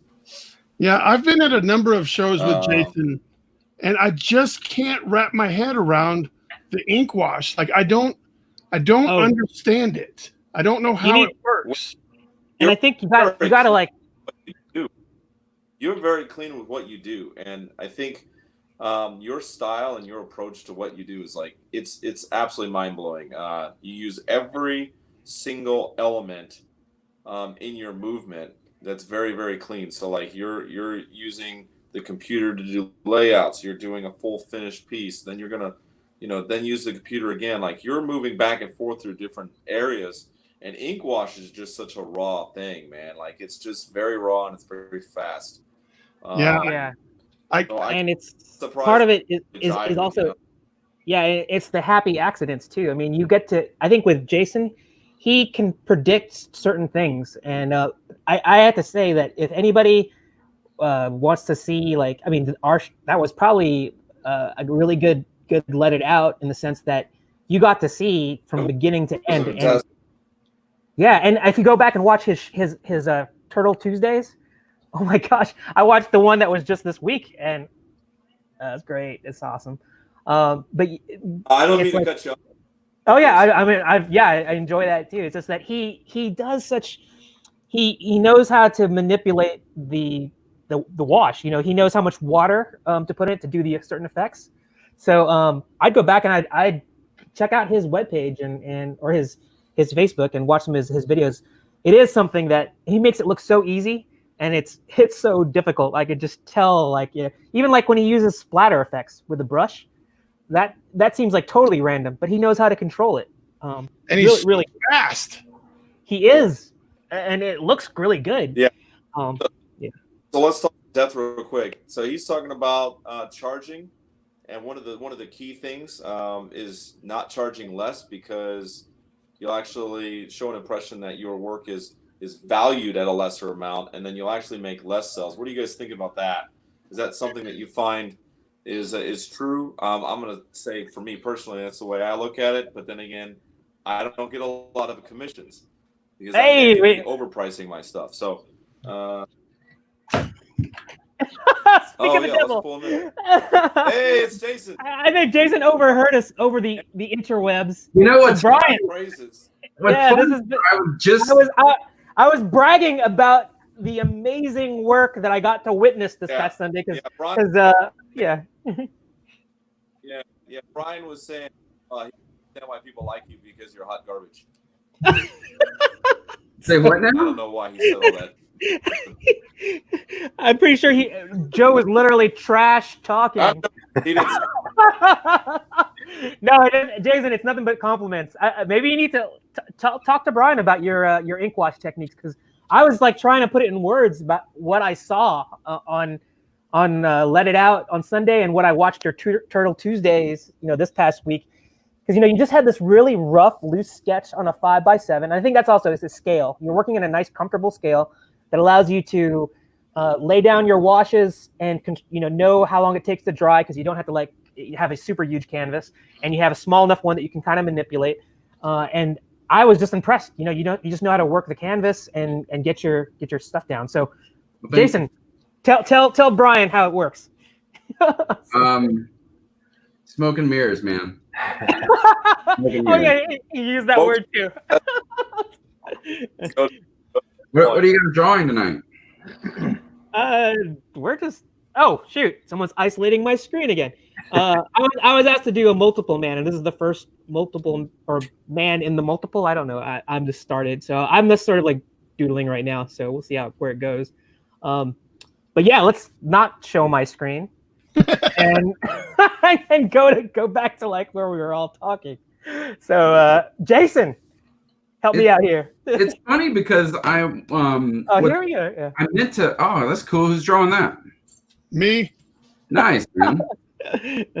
We're all turtle fans. Well, no. Let me zoom out so you can see Loggerhead peeking over their back. Okay. Which, by the way, Brian, congratulations on your book coming out. Thank you, sir. Hopefully, it's the first of many. Got to start somewhere, right? What's that? It's got to start somewhere. Yep. And at least it started with Scout. That's pretty cool. Well, I yes, it is cool, but I'm just excited to be world building. Like that's what I wanted to do. Is I wanted to make a world where stories could be told, and I think that's what I've got going on.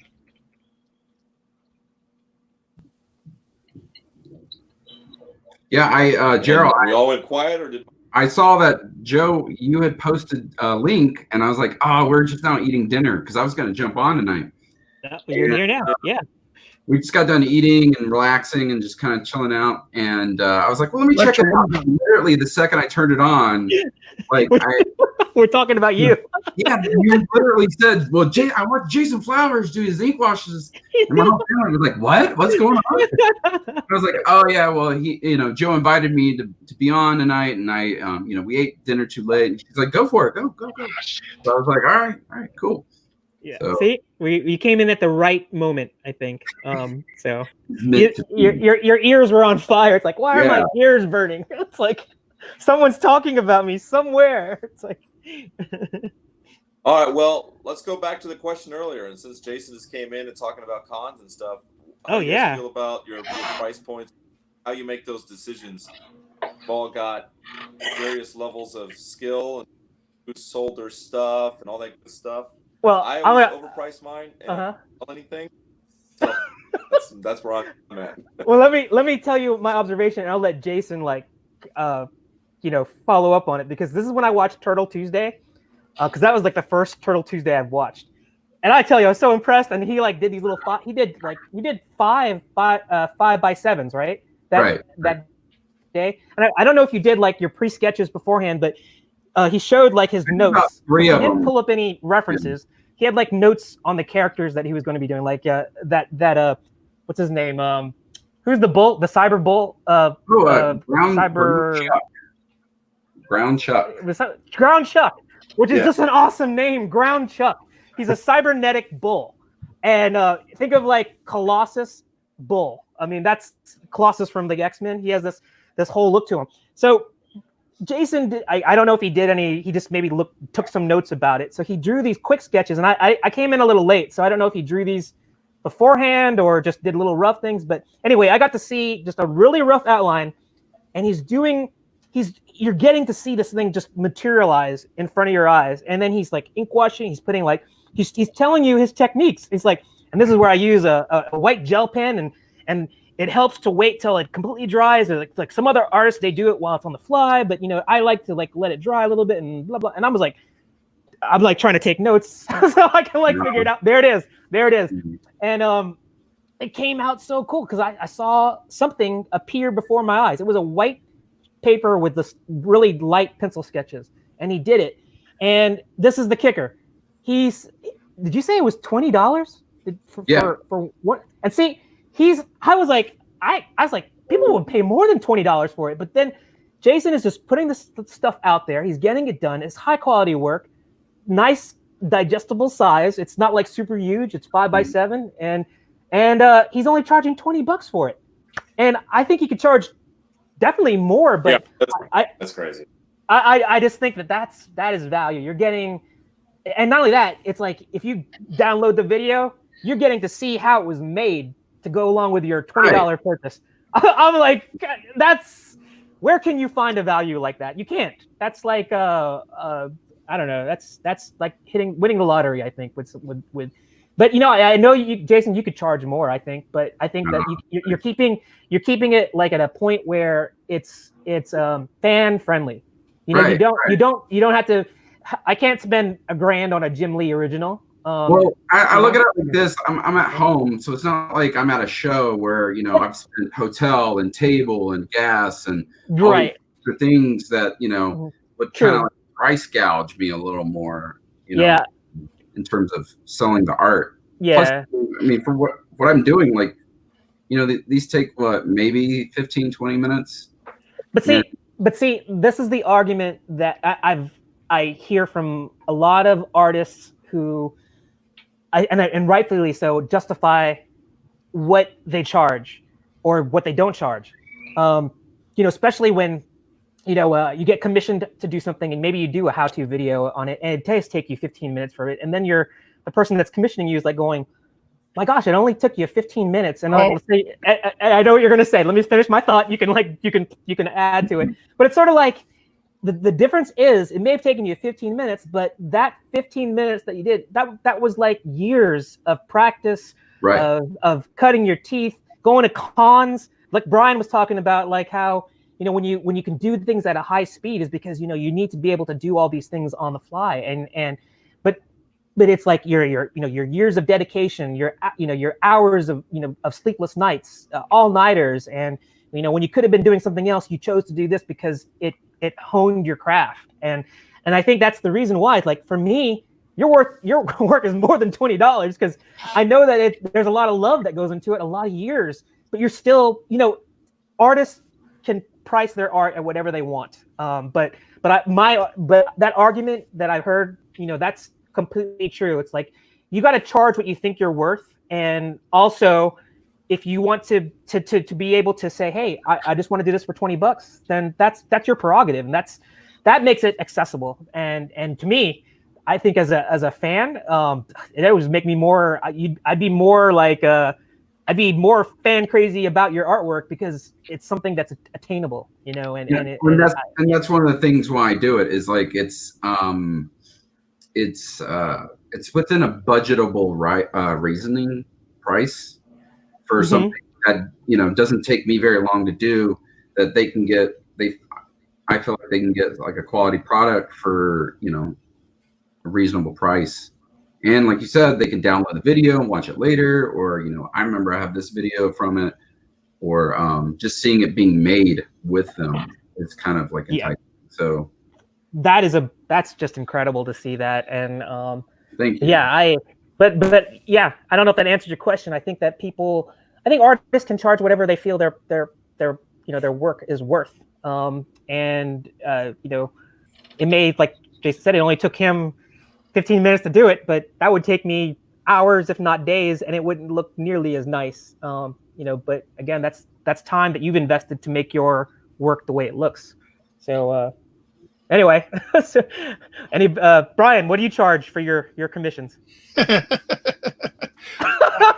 So, It it per? depends. It all depends. Like I know how at a show, we're talking about at a convention, correct? No, I mean, Jason made a really good point that he's weighing also the fact that it's like when you go to cons, I know I go as an attendee. I haven't gone as an exhibitor, but I know even as an attendee, I want to go there. And I love Artist Alley. I don't even hardly go to any panels. I like seeing up and coming artists as well as well-known artists. But to me, it's like I want to walk go through there, and I want to get something that's unique that I can take back from an artist that I met. And I think that's the mentality. Is when I go there, I want to I want to get my ticket worth out of it. As an exhibitor, you're talking about your gas, you're talking about your exhibit fee, your table fee, all these, your hotel stay. And then you have to weigh that into your commission cost. Like, hey, can I help recoup that if I charge more? And I think that's kind of like been, I think, put into Jason's equation. He's working from home. He doesn't have all that overhead, and he can do things in the comfort. And he still has fans, and he's reaching out to them. So he doesn't feel like he needs to charge that much for it because he has less overhead. And I think that's kind of a nice way to look at it as well. So, what's your feeling? If you're not at a con, if you're doing your stuff in your basement, Brian, how do you weigh your cost for commission? How fast? Dude, there's so much. How fast do you need it? What am I going to have to put on hold to get it to you? What size is it? Yeah, there's a lot of factors. Yeah. Is it ink or is it colored? Yeah. So yes. if you want 18 characters jumping off the page, I'm probably going to say I'm not interested. Unless they're going to willing to pay for it, right? I'm interested in making. Okay, there's a difference. If you commission me to do a cover for your book or whatever, then it's your world. You tell me what you have. I approach it two ways. You can either tell me what you want and I'll give you a price, or you can give me you can tell me what your max is and I can tell you what I can deliver for that price. Those are the only two ways I'm going to do it. You say, Brian, I've only got $100. What can I get? I'll say you can get A or B. But if you say, man, I need this character doing this, and I need all this metallic, and I need lasers, and I need it jumping off, and I need it to look like it's in a manga, something jumping out. I'll say, all right, well, that's $600. So, but they usually, they're going to balk at whatever you tell them. You know what I mean? Like, so you just have to, I like to work with that method, that way that, hey, you can tell me what you want and I'll give you a price, or we can cut through the bullshit and get straight to, here's how much money you have to spend on the cover. Here's what I can deliver. Because you're obviously talking to me because you enjoy the work that I produce, right? Mm-hmm. You didn't just find me in the yellow pages without at least looking at a couple of things that I've done. Right. So I didn't ask you to come here. So that must mean you know that you wanted to talk to me and you're familiar with the products that I deliver. Right. So that isn't always the case, because I've walked like aisles and I've discovered just really, I had no idea who these people were, but I'll support them if I like the art, and I think that's the whole beauty of like Artist Alley. I'm in my basement. No, I'm talking. You were talking about the con. Oh, okay. You said, what if I was in my basement? So you're saying people had discovered you so we're talking randomly through your basement. That's why I'm not sure exactly how people discover people when they're just in the basement versus. Anyway, I understand what you're talking about now. So they find you on Facebook, or they saw some other work that you've done, or someone said, "Look at what I got done by so and so." Yes. My bad. I didn't understand. Okay, so that being said, sounds like there's an equation that Brian has. That I wish there was like a plug-in X here and plug-in B here gets a price. It's really like, also when you get to do this, like Jason's done this for a while, there's going to be difficult people, and you know who they are because you've worked with them in the past. So if you know or you can find the characteristics of that person that you know is going to be a difficult customer to please. You have to factor in. No. You have to factor in how many times they're going to ask you to retouch something, how picky they are about their stuff. So that goes into it. When you commission me and I've worked with you and I'm like, golly, I know that the first draft is going to be shit on right off the bat. So I'm already going to factor in the fact that I'm going to have to redraw this thing twice when I give that guy a price. Right.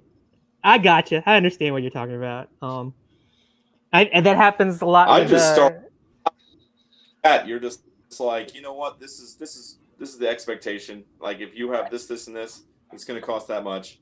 And then they immediately come back with, well, I don't have that, but I need to do this, and this, and I'll give you this much. And I'm like, okay, well, here's the price, and let me know what your budget is. And if then you don't eat that much because you turned down the job. So at some point, you have to be willing to say, well, shit, the car note is due, so I'm gonna have to just knock this out. Yeah, I think that's I guess the business, no, that's true. business part versus if you're doing it as a hobby, or if it's like this is your job, like you gotta draw the line, or literally in terms of like where you're gonna put your money, like how you're gonna and I think that's being savvy, that's being smart. You got to be able to identify trouble people that would that are going to make you want to milk every last cent out of you and manipulate you to do more versus a fan that just will just appreciate you doing a doodle on a napkin for them. So I think there's just a lot of things to consider, but I've never been in that position, so I don't know. You guys are gonna have to. I've never sold any of my artwork, so I can't speak to it. Why not? Just have it. I don't know. I haven't really been pushing my art either. So to me, it's that's what I love about Comics Cast. What I love about the experience that this whole worldwide pandemic has given me is that now I get to I almost feel like I'm on the inside now and I can see where things are going. So, you got Pops popped up here. Pops gave us a dictionary, but the bottom line is to back Florida Man, and there's a lot of awesome things, awesome parts. Go ahead and read all that, guys, in the comments. It's kind of small. A lot to read. All right, so this. I'll go ahead and show you guys where I'm at right. Nice. Oh, yet another character. So who is that? Conan? Yep. So that's it's Conan. like he's gonna like decapitate all of them. It's like he snuck up on them. All three of them. Yeah, he's like, I can take them all out with one blow. It's like,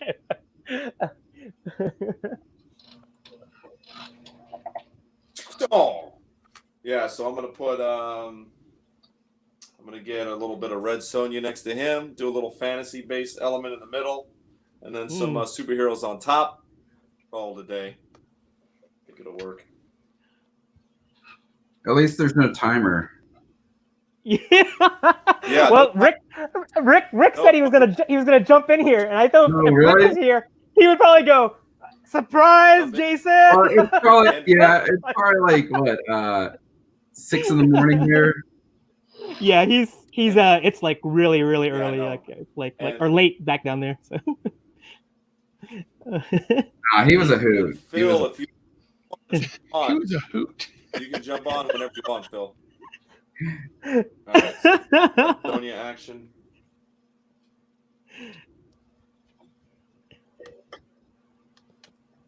Yeah, and I when I was peeking at what Jason was doing on Let It Out this past Sunday, he was sneaky. He'd be like, Rick would be off on some tangent, and then you'd see on the art cam, Jason sneak his artwork back in there, and he'd start drawing again. He'd start finishing it off, and it would just be, it was so cool that it's like time was done, but there'd be some side conversation, and then art cam, he'd be sneaking in there doing some artwork.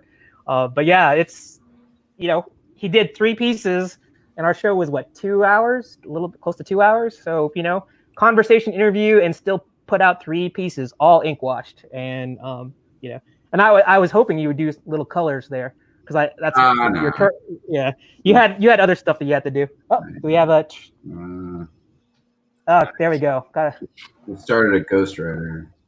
That's a large scale. Is this a commission piece? Or is this? Yeah, for my birthday. Oh, you gotta.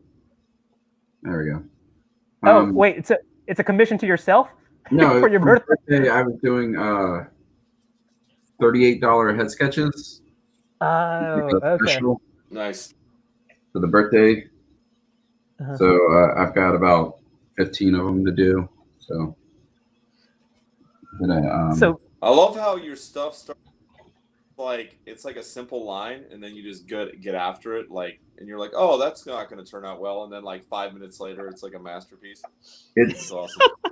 There's so many times where like when I do like time lapse videos, and I'll watch them, and not to sound egotistical, but I'm like, wow, that actually came out pretty good. Like I knew what I was doing. Because I tell people, I would just sit there. It's just me saying, "Oh, f this, f that, oh, f." Yeah. It's like I'm just cussing up a storm because I feel like I'm messing up. And then when you're doing a time lapse video, you feel rushed almost, where you're like, I have to draw fast because it's going to be sped up, but then you don't realize that it works out. I don't know. It's like a psychological thing for me, but I don't know. Yeah, I remember. What was it? I was watching your video, and you were drawing a character, and I think the hood. I think it was Ronin from the turtle, and your initial sketch, his head was too. Well, we don't know who it is. It could be Jenica. It could be a girl. It could be the girl turtle. But anyway, But you had said the head was too long. And then you sort of said, well, it's okay, I'll fix it later. And you just, without a beat, or skipping a beat, you just kept on going, and then you just did your adjustment on the fly there. So, and again, I guess that comes with experience. As you draw more, what when you come up with a problem, you know how to solve it. You don't. What I would do is I would do this. If it was traditional, just throw it away. I think I've wasted enough paper to fill like a nice landfill. That's one of the things I talk about is how many being an artist is just problem solving. Yeah, that's true. Covering compositions. Everybody who's like everybody who's traditional now and who has done digital, how many times do you guys find yourself doing this to the page? Yeah, I do that mainly when I'm on YouTube. I'm on Instagram too long, and I'm like looking at art. Like I'll go to Facebook, or no, I'll look at a magazine or something in real life. And like, oh wait a minute, I can't zoom in. Yeah, I can't zoom in on this artwork, and it just kind of. I've double tapped too on the screen. I don't know who's got Wacom or Wacom or whatever. On my page if I have. Or you're used to doing Apple Z or Control Z to undo. It's like, oh, I can't do that with an ink wash. It's done. It's like you can't undo it. But that's the thing that I mentioned too about ink wash is that you learn to deal with the unpredictability of it, and then you're. What I find that's so cool with watercolors and ink wash is that you can't control it. It's almost like you can kind of control it, but you can't control it. It's sort of like maybe you can adjust how dilute inks are or whatever, but once you apply it, it kind of just has a mind of its own. I think you can kind of create like maybe channels in your paper when you do your initial pencil or your ink line. It kind of like will keep things. It'll be like a little dam that keeps the water from going, the ink from going certain places. But I think that's the thing. It's like Jason mentioned in our interview. It's like he'll never be able to replicate. It's like he can't do that same thing twice because there's a bit of just spontaneity that's built into watercolor and ink wash. And I think that's what makes it look so appealing to a lot of people, or at least to me, is that you can do it quicker than doing like Brian was talking about crow quill pens and using India ink and being very precise with microns and things like that. You can go relatively fast because you kind of have to with ink wash because it dries. So that's kind of like the pros and cons of using it. But then at the end, you got this really nice looking piece. Exactly. Okay, I don't know if anybody wants to add anything else to that, but that's the way I look at it. So, well, I feel like I think I heard Brian mention that when you're at a show, you're kind of limited on a time limit of a person coming back wanting their sketches, and that definitely, like, I mainly did a lot of my revenue off of doing shows for a number of years. And it was like that, where you have this time limit of sketches. You might get like 4 or 5 commissions, and they want to come back in the same day. So you have to like really kind of rock them out without making them look like crap. So you kind of learn what corners to cut and like what you can get away with almost, so to speak, in doing sketches like shows. But well, here's a question: how many times have you given pieces of art out? Not given, but sold them, right? So you have the person pay for it before they leave, right? And then they come back an hour and a half later, and you give them your art, and they kind of are like, "Yeah, thanks." And like that they're not really in love with it. You're just like, that's one of the hardest parts, because people are always like, you've got those like poker facers where like they take the art and they're like, yeah, thank you, and they're hoping they're gonna get like a discount. Did he like it? Did they not like it? Like, no expression. And then sometimes you do get those who are like, "Oh man, you killed it," and then you get or you get that disappointing look. But I've just learned to be like, well, as long as I feel satisfied with what I did, that's all I can do. And I think, like Brian had mentioned, it's one of those things. You come to me because for a long time when I would do commissions at shows, it kind of freaked me out almost. Like I'd kind of panic a little bit. He's like, "You want something from me?" I got to draw this Batman. Like, oh, am I going to do a good job? But I have to kind of like remind myself, like, they came to me for this Batman because of what I draw and how I draw. So I'm going to do the best. Because they came to your style of that character. Exactly. Right. And so that's why they're here. They want to see what I could do with it, and sometimes that'll work out and sometimes it won't. But. Hey guys, I'm gonna Shiloh, get out you've been of a here. little quiet. Yeah, I'm gonna get on I was gonna get Shiloh to tell me about his convention or his commission. I don't do experience. convention. Oh, okay. So you're like, you could easily do it because your stuff looks so refined and detailed. Yeah, I mean, one day I'll go get a table and do whatever. But I have stacks of art I would take and sell rather than do like commissions. So yeah. But okay, Shiloh, send me a friend invite, and I'd love to have you. Oh, you did? Okay, good. I like just now because a little earlier, I think. Okay, good. I'll we'll be in. I want to see more of that because I couldn't see all the fine details in there. I didn't hear anything you said. He doesn't really respond to friend invites. Oh, is that how it is? Okay. And maybe it was good that I didn't hear you. That's Gerald, we're talking about the smallest fish among all these greats that are around me here. So I'm just happy to be in your guys' presence. But Shiloh, we'll be in touch. I want to see more of your artwork. And I got a bunch on my feed, so check it out. Good. I got a new friend in Texas. Texas has lots of talented artists. So sure does. Good to see you. We'll talk again. Yeah. Bye, everybody. Yeah. All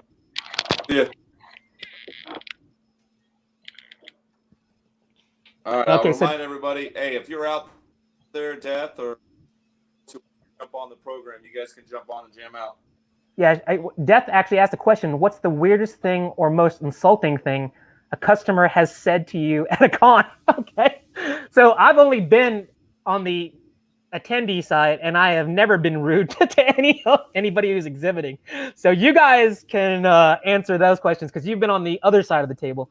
Have you gotten any like weird, insulting comments from an attendee? No. I'll wait for somebody else. I haven't got it. Anyone can go. Who wants to go first? I think Brian would reach across the table and grab that person and go, Yeah. "What do you mean you don't like my art?" No, I don't think I can't think right offhand. I'm sure that there's somebody that's walked away from the table disappointed. Uh-huh. But I don't Like- know that there's ever been like, dude, I'm not paying for this. Or what were you thinking? I can't recall that ever being something that I remember happening. Not that, and by no means am I saying that everything I turn out is gold. Yeah. I'm just saying nobody said that at the table. They may have gone and posted online or told their friends and thrown it away or whatever, but I don't think I've ever had that happen face to face. Okay, that's good. I'm glad that didn't happen because maybe there would be a police report or something like that. Actually, Brian is a former police officer, so he knows how to, handle himself in case somebody got weird and violent or whatever. I know how to handle myself before that, but okay. Okay. So, Jason, has anybody done anything weird like at a con? Not so much, thankfully, for that. I once had once at a show with a buddy, and he had a situation like that where he was commissioned to do. Someone requested Angel from Buffy. Uh-huh. And, he ended up drawing the vampire version of Angel. And when he came back, they were like, "Oh, I wanted, the humanized version of him." So he ended up drawing it back, redrawing it for them. And Wow. I wouldn't have done that. I would have been like, "This is what I drew. If you want that, you can have it. It's gonna be a different price." Plus they didn't specify it. I think they should have been very specific. But I mean, so I can't personally say that I've had anything like that. Now I have had like weird requests for commissions. Did it involve I don't even want to go there. What No, are they like- The ones that you don't want to go there, when they ask me, I'll say, I'm not your guy. Yeah. It's like I don't know what that is. Mine's Like, never what are been perverted. What are you talking about? Mine's mainly been like, I once had can I draw a shark jumping out of the water eating a baby seal?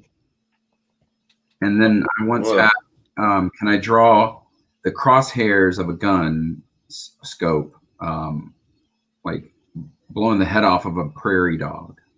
Those were the weirdest things I've ever gotten in my life. Hello, future serial It sounds killer. like somebody was It's like they were projecting. They were saying, you know what? I can't do this in real life because I would get committed. So I'm gonna have Jason draw it for me, and I can just hang it on my wall. The weirdest thing, but it was like I was just starting out, so like, I was like, well, You're like, I'll do it. money. Yeah, like that's what you want me to draw, bro. I'll draw that if you're willing to pay me. Yeah. But Oh what about wait, you? yeah. Speaking No? of, I was just looking at. I'm drawing this multiple man, and this is kind of exactly, not like the exact situation, but Christopher Wolf Castillo asked. I was going to do a multiple man. Apparently, I did the one without the cowl, so I need to with the X on the forehead. Christopher, I will redo it. I can or I can do another version of him in the background, with a cowl because it is multiple man. So, but yeah, that was an example. It's like the angel story. But you know what? I'm just here having fun, and we're all just drawing. So to me, it's like I don't mind doing another iteration of multiple man. But yeah, it's let me actually let's get. I'll just show what I was doing. How do I share? Yeah, let's get. All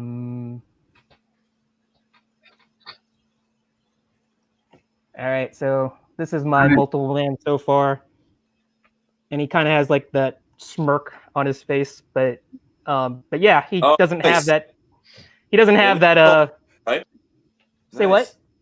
But he doesn't. It's not the. And you know, it's funny because I was. Oh, I'm sorry, I didn't hear you. What did you say? I said I asked a stupid question. Ignore me. Oh, okay. Hey, Joe, I think your microphone's gone out or something, man. You're hard to hear. I got shitty connection, man. Oh, okay. Well, you're working digitally right now, Daryl? Yeah, tonight is the first, we call it Freestyle Friday because it's pretty much we could just talk about anything. Could be just talking to the audience, talking to amongst ourselves. There's no agenda. And today, I always wanted to, Joe and I were talking about doing a digital segment or show, but StreamYard doesn't allow you to do like a dedicated art cam, kind of like what we did with you, where there's one dedicated cam for our art and one for our face. When you do digital, at least I haven't figured it out. The only way that we can do it digitally is I have my, whether it's a tablet or your computer, it just acts like a shared screen. So you can only show it as a large, like I just showed you, where it's a large portion of it, but you can't show the whole drawing process, which is what is kind of neat about Let It Out when we have dedicated cameras and we're doing traditionally, because you see the whole process. Whereas here, it's like, unless that's always on, you're never going to see like what it looked like from step to step. But yeah, it's digital is something I'm trying. Earlier, before you got in, I was talking to Shiloh about it. We had a topic or a subject that came up about like, what do you work in, digital or traditional, and what are your, pros and cons on it. And for me, I'm barely comfortable with traditional pencils. Going to like digital is like a whole new thing because it doesn't behave the way that I want it to. I haven't found a brush that does what the pencils do. And like for ink washing, I don't know is there a digital version that can do ink washing? I mean, I know that there's paintbrushes that do watercolor. Mm-hmm. And I think. But does it do the Studio? Is that what you're using? Well, I just bought it. I haven't really used it yet, but I know that the technology is getting better in terms of transparency. But to get I'm going to use the word algorithm, to get the watercolor algorithm or the ink wash algorithm where they factor in dry times or being able to have things. It's one thing for things to look translucent on top of each other, but for them to mix organically. And like when you do a splatter effect, it's not a splatter brush per se, where you're doing a pattern of a splatter. It's like when you're flicking it, traditionally, you want to be able to have some way to recreate that. And, I think that still is not something that, I could be wrong, but because I'm just getting into digital, but I don't think there's a program that can really emulate, like if you were trying to replicate your ink wash style or how people do layered Copics. I don't know if there's something out there that does that. Yeah, I rarely use. I'm personally trying. I'm doing like one of the things I was doing for the 4 different comics. One of them is a digital comic, and I have a Surface Pro, so I'm just drawing on my Surface Pro. And I wish I had a Cintiq there or something like it, But I think we all do. Why? I've got my Surface Pro, so I'm working in Photoshop on my Surface Pro, and it's such a different world. But yeah, so I know it's just it's a very weird. It's almost like learning something backwards in a way. Yeah, and it's also like the texture, aside from like getting a brush that behaves the way that you want it to, but when you're doing digitally, everything is smooth unless you buy like a screen protector that has tooth to it. Even getting the tactile sensation is not there. You can't.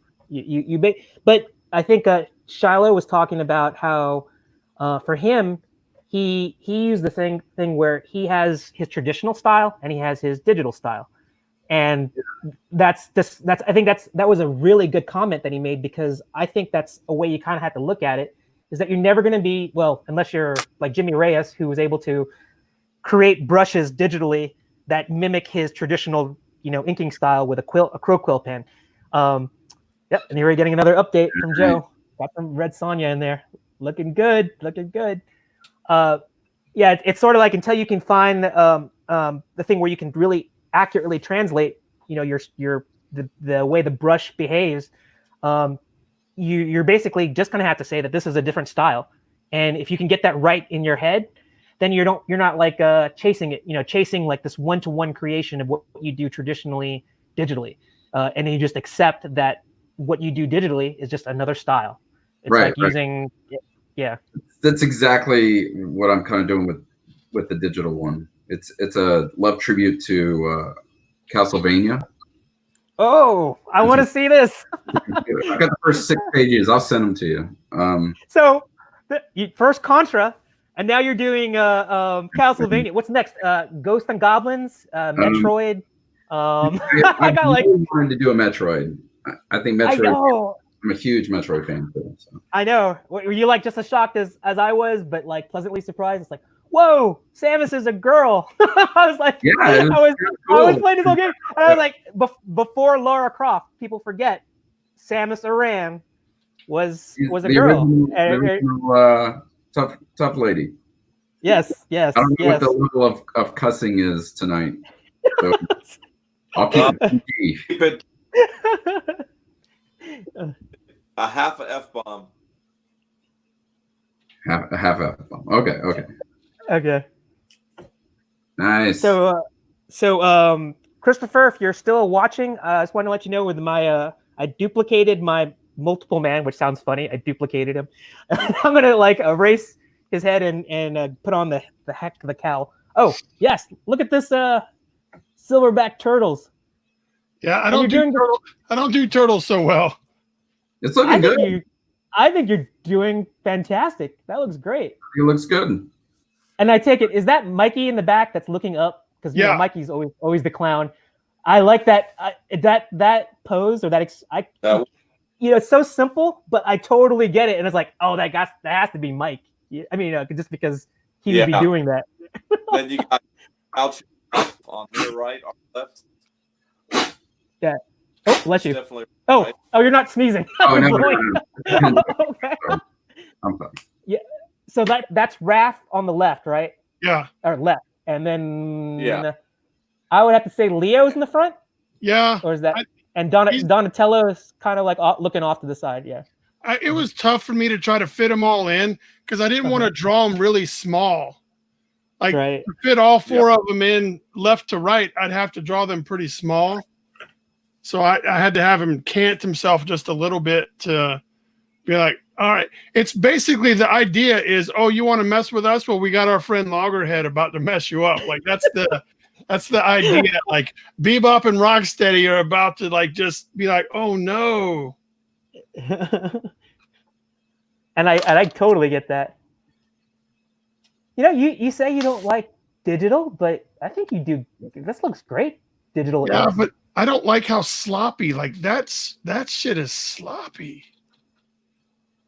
Well, you're who are you talking to though? You're like the guy. I like messy, sloppy. You're not sloppy. But who's gonna zoom in that much? I think I know, but for me, drawing digitally, I don't have the control of that I like when I'm drawing with pens, and maybe I'll get that same thing when I start using these quills, but I like the feel of being on the paper and being in full control. I know that digital you're in control, like I get it, but it just feels different. You guys were talking about it earlier. Like he had the whoever the artist is has his digital style and he has his traditional style. I just am not willing to accept that. You want it to be one? No, there are people that can do 1-to-1. I think, and you're one of the ones who wants to achieve that level. I don't think I want to achieve it. I think that's just what prevents me from doing more digital start to finish pieces. That's why, like for me, what this was really going to be is I was going to print this out right here, and I was going to traditional, right? And I was just going to blue line it and go at it with a pen and paper, but only because I'm sitting right here with you guys, was I was like, well, shit, I'll give this digital thing a try. So this was, I was just going to do this traditional on exactly as it is right now, print it out and ink it up. But I couldn't do that and be on here listening to you guys. So I was like, well, let's just see what this looks like. I think it looks great. I think it's it has I still see silverback style in that.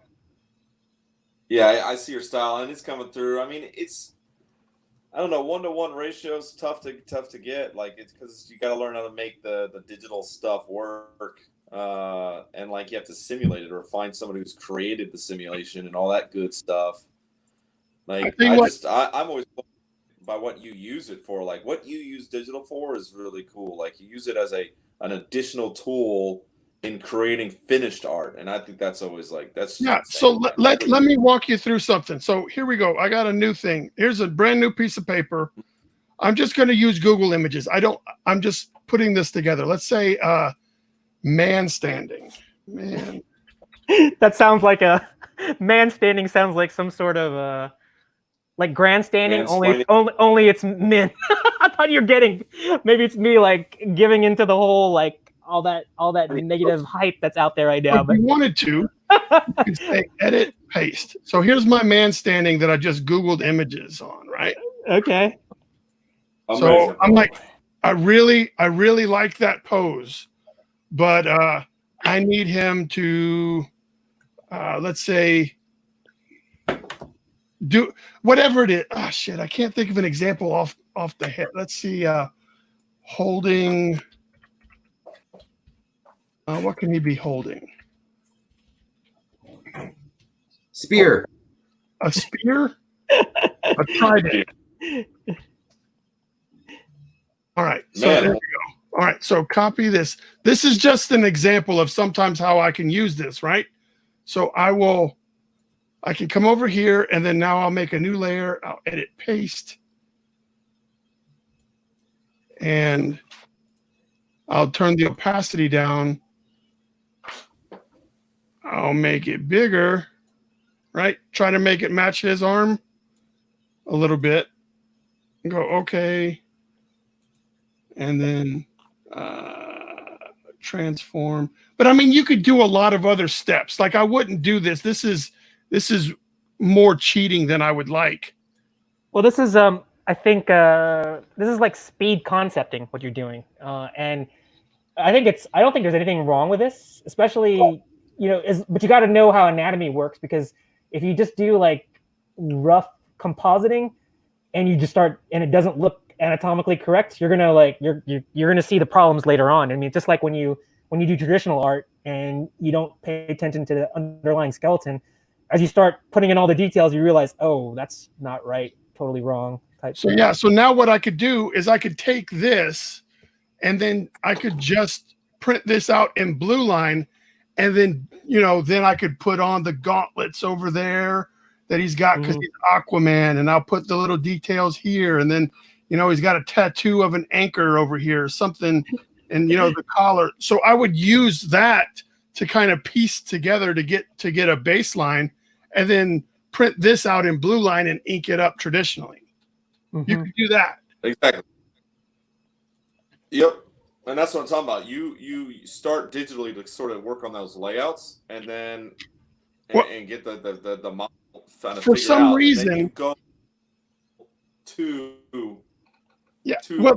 that happens because I would draw things that were too long. Like if I were to just sit at my art table and start drawing on an 11 by 17, like their heads and their bodies would be a little longer than I wanted them to be. So if I do it digitally and get the proportions right, I know when I go to the art table, it's going to at least be in proportion. That's my only, that's the real saving grace for me doing this, is that all my proportions I've already determined were good before I get knee deep in inking the details and stuff. Yeah, I noticed when because I guess I'm used to drawing such things in smaller scale. Anytime you start drawing full 11 by 17 or larger canvases, unless you have it on an actual drafting table where it's, or at least angled, you end up doing what Brian said, or at least I do. My mind hasn't been trained enough when I'm drawing to make adjustments when you're drawing something that's large scale and you're drawing it flat. You know, if it's not at an angle, you don't get this. You're not going to get. I guess it's parallax. You'll see parallax in your drawings. But yeah, digital allows you to solve that, because if anything, one thing I learned when I was doing sequentials, when you start doing digital, is that you got to train your mind that this is, you know, you're trying to make all this really fine detail. Then you realize, why are my lines not as crisp as they could be? And it's because you're zoomed in at like 500%. So it's sort of like you have to like train your mind to think that, you know, you're drawing at a really, really, really high magnification. And that's the thing about digital. I'll tend to do a layout on a separate piece of paper that's smaller. Yes, thumbnails, right? I'll go by 11:17 or whatever it is, right? And I'll just lay it out, the big blocks. Yes. Of where everything needs to go. And because I already did the layout at a smaller scale, I know how everything needs to work. So it works for me typically doing it that way. But let me show you this where I totally lost it, and I've been avoiding going back to it. Yeah, I remember this. And this is did you draw this on a drafting table where it was angled, or were you drawing flat? Angled, and then the leg never quite fit. Yeah. And I'm gonna go back over. And you went in and you already started doing all the rendering, and then it's like, oh, you know, the anatomy is because it's elongated, and that's the danger when you do traditional. It's like, if you don't get it right, you've already gotten all this time that you put into it. Yeah, and I don't want to finish it and rush it. You know what I mean? So like, and I know I'm going to go over it digitally anyway to do all the power sets. Yes. With all the different power. So I'm not rushing anything. So I want to make sure those pencils are right with the legs before I go anywhere further. But there's no rush. It wasn't for anybody. It was just for me. But I remember when you posted it, and I was really impressed with it, because I only saw like some of the smaller pieces, and then did you have a critique? I guess somebody might have critiqued. You posted it, and some people critiqued it. I think Ed might have critiqued it, right? Or I don't remember. I mean, I might have gotten critiqued, man. But I remember being so impressed with the rendering, and then I think you might have said something, or somebody else posted about just what you talked about, and you'd already gone down this path where you already started like putting in all those details. And yeah, and you're just like, well, shit. See, for me, it would have been this. Just throw it away. Yeah. And that would have been the end of it. And I don't mind, and that's why I kind of stopped doing the fan art mornings, because I was rushing it so fast that 75% of what the finished pieces I wasn't liking, and I was like, well, this isn't improving my work. It's just getting a voice out there, and I think it was good because it started this up, started kind of getting some waves up, and you know, the first fan art morning thing was like 750 views, like live. So I was like, oh shit, okay, well I guess I'll do more of those. But you know, I just wanted to make sure I wasn't just spinning my wheels to spin wheels. You know, you want to make sure you're getting better each time you do it. Right. That's the part. That's the tough part sometimes. Make sure you're getting better. You just got to do more cons like Jason and Brian. Nothing like that's for everybody. See, look, Jason. We saw Jason's piece, and it was just rough pencils, it was just a pencil outline. Look at this; it's got volume now. I mean, it's insane. I know. You can still see it glistening. It's still wet. Like you were saying, so yeah, there it is. To Demon Blood issue 1. Yeah. So what I do is I take stuff like this, and then I scan it and I blow it up to size. Yeah. Print it out, and then just redraw it. Because then I work better smaller, because I'll do these little scribble sketches, and then what will happen is I end up liking this better than if I was to just draw it on 11x17. And I don't know if I haven't done enough of these, but Jason, does it feel? I remember when I first I tried to do a sequential page in college, and I gave up because I was working at 11x17 size, and what I drew, it just felt very static. It felt flat. and it didn't have any energy to it. But when I did like little thumbnails, when you do the thumbnails, you find that there's an energy there, and when you blow that up, it's easier to recreate that energy on a larger scale when you do something small. And I don't have that skill set where I can draw 1-to-1 on 11:17 and capture the energy that you would if you did a thumbnail first and then blew that up. Like here's this thumbnail, right? And you can kind of make out some little characters. Right. What I did was Joe, help me out. And then. Oh yeah, let's zoom in. Sorry. My bad. No. I got it. Oh, there he is. This page right here. Yeah. It's the thumbnail. And then there's. Oh, look at that. Damn.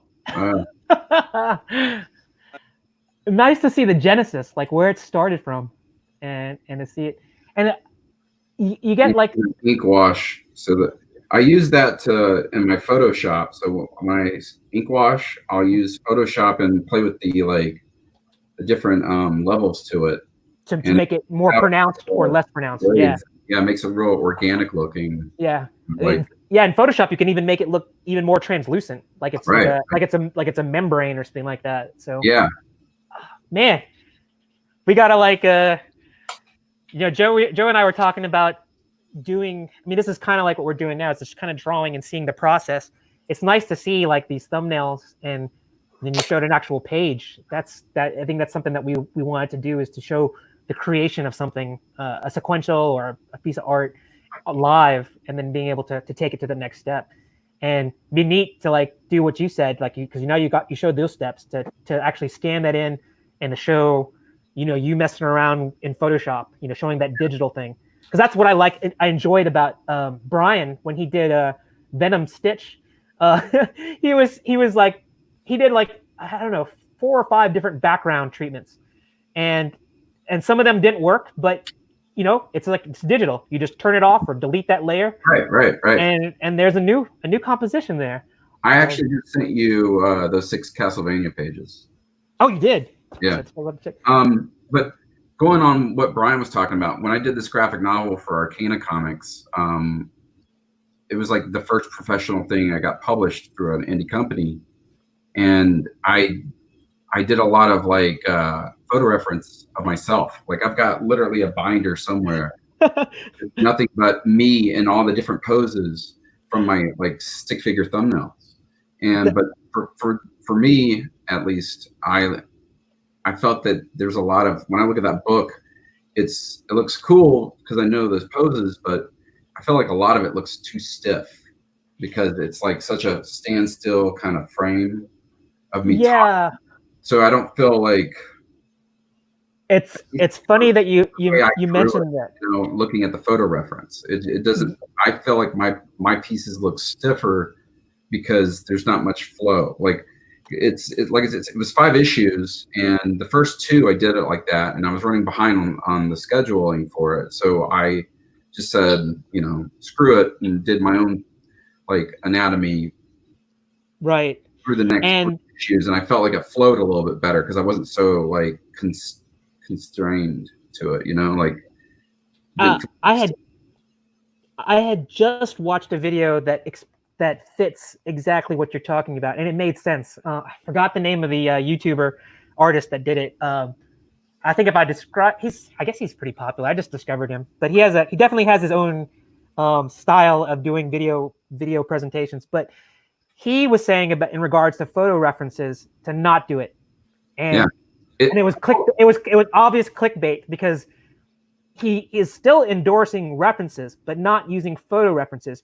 He endorses using video references, and with the way that 4K, 5K video is now, you can get high quality stills by going through like a movie of like, let's say an action sequence or a fight scene, or even just, and because when you're posing something, unless you are buying a book that has like a bunch of people doing like martial arts, and you can see, choice still shots while there's a photographer that's doing 1,000 shots, like where it's like an animation sequence, and they pick the best, most action sequence. he's saying the same thing, is that you don't, photo references are great, but you're going to fall into that same trap where you're going to lose some energy because people are posing. So like if we're in a fight scene and I'm like putting a punch at you, I'm going to like, okay, photographer says, hold that pose, and you're static, you know, and then and if we're showing the impact of it, how do you hold the impact? You know, how do you hold yourself in a Keanu Reeves, like slow motion, you know, 10 camera thing where you can rotate around and see you falling backwards? You can't. And he said, use movies. And you know, ideally the movie is going to have a great cinematographer or director that's composing the shot, and you can like watch it in slow motion and just, you know, do screen captures as you get it, so you can capture that energy, because it's not a pose shot, it's a captured video shot. Yeah. And I was like, why didn't, I mean, that makes total sense. So we should do that. Yeah, because it was one of those things where it's like it helped me a lot. Like the photo reference was nice because then I learned like this is what this face would look like at this angle, or you know, holding this hand, you know, this is what the hand looks like, and such and such. But I didn't look at it later until later that it's very stagnant and just stiff. And I think that there's no, I don't think you lost from it. I mean, you you only learn from that. Yeah, and now you gained wisdom from it. That you're like, Urgh.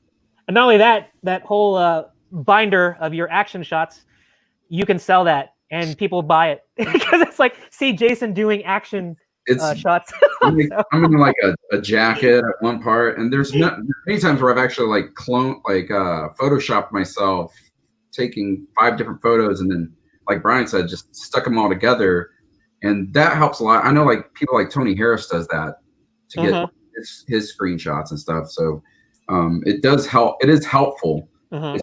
For me, at least, it just back then it did not work very well.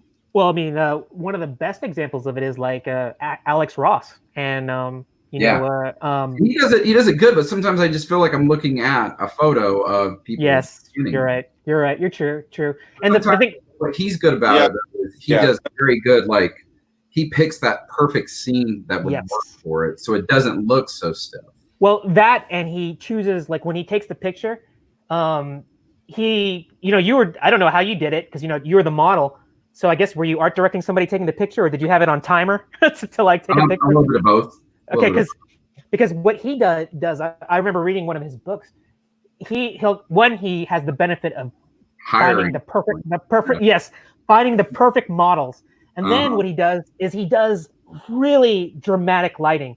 Like he'll get like floodlights to create these really nice shadows, and then he also does really great money shot perspectives where they're like extreme worm's eye or extreme bird's eye, and where he creates, so even though it's a static somewhat pose, he creates energy in it because the perspective and the colors, what he does with colors is amazing. And then he just does a little bit of a blur, or he'll do like a glow, and really, I love what he does with it's like dreamy.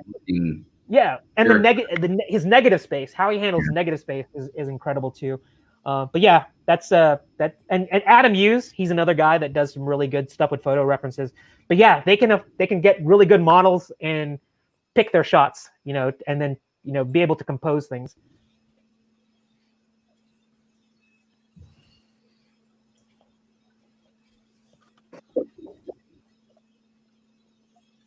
But you're gonna have to dig up that binder, because the next time we have you on Let It Out, I'm gonna like call you out and say, "Hey, where's that binder?" So it's awful looking at some of that stuff. But you know, it's a part of your learning process. You know, you're a better artist because of it. Yeah, that was a whole, like, that whole book for me was like a whole learning experience, because I had met this writer, and the stuff he was asking me to draw was just like not how I was used to drawing and making my own stories. And so, you know, I'm dealing with a person who's just specifically writing stuff, and he would ask me to draw certain things, and to the point where like I would have to be like, "Can you fax me stuff?" because like I have no idea what you're asking here, and he'd fax me these like little stick figure thumbnails, and I'm like, okay, I guess that's what I'm gonna have to play with, and it was weird. It looks strange. It was supposed to come out single issue format, and then the economy had started, buckling around 2008-ish, and it got pushed back until trade paperback format. So I was like 3 issues in, and we were ready for Diamond, and then that happened, and the publisher was like, "Yeah, everything has to be ready to go before we even decide to take it to print." And so I had to finish it, and it took another year of finishing it, and then another year and a half to come out, because he was so backlogged on printing out books. So when it finally came out, my art was like 3 years more mature. And looking at that, I was just like, thank you. It's awesome that this came out, but horrible to look at. I know, it's like you're like, can we not publish it? It's like, because it was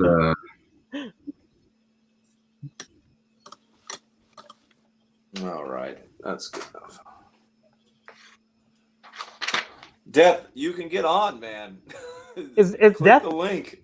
is he? Yeah, come along, Death.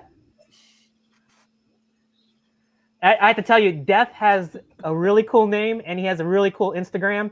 It's Death Defied or something like that. I was like, man, that's a cool Instagram handle right there. So is that his like stage name, or? I have no. Well, it's his Instagram handle. Oh, is that the Green Lantern? So are you just drawing characters, or are these? Yeah, he's just randomly putting characters together, and it's looking really good. Yeah. So this is a somewhat of a commission. This is a piece that I'm doing for Christopher Castillo, and he's doing a piece for my boys.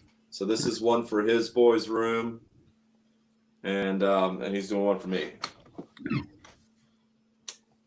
Are you outlining with a pen the characters, or is it just like a heavy pencil? Okay, nice. Yes, this is just. Here, I'll show you. This is just a big pen. Oh wow. He's doing Frank Cho style.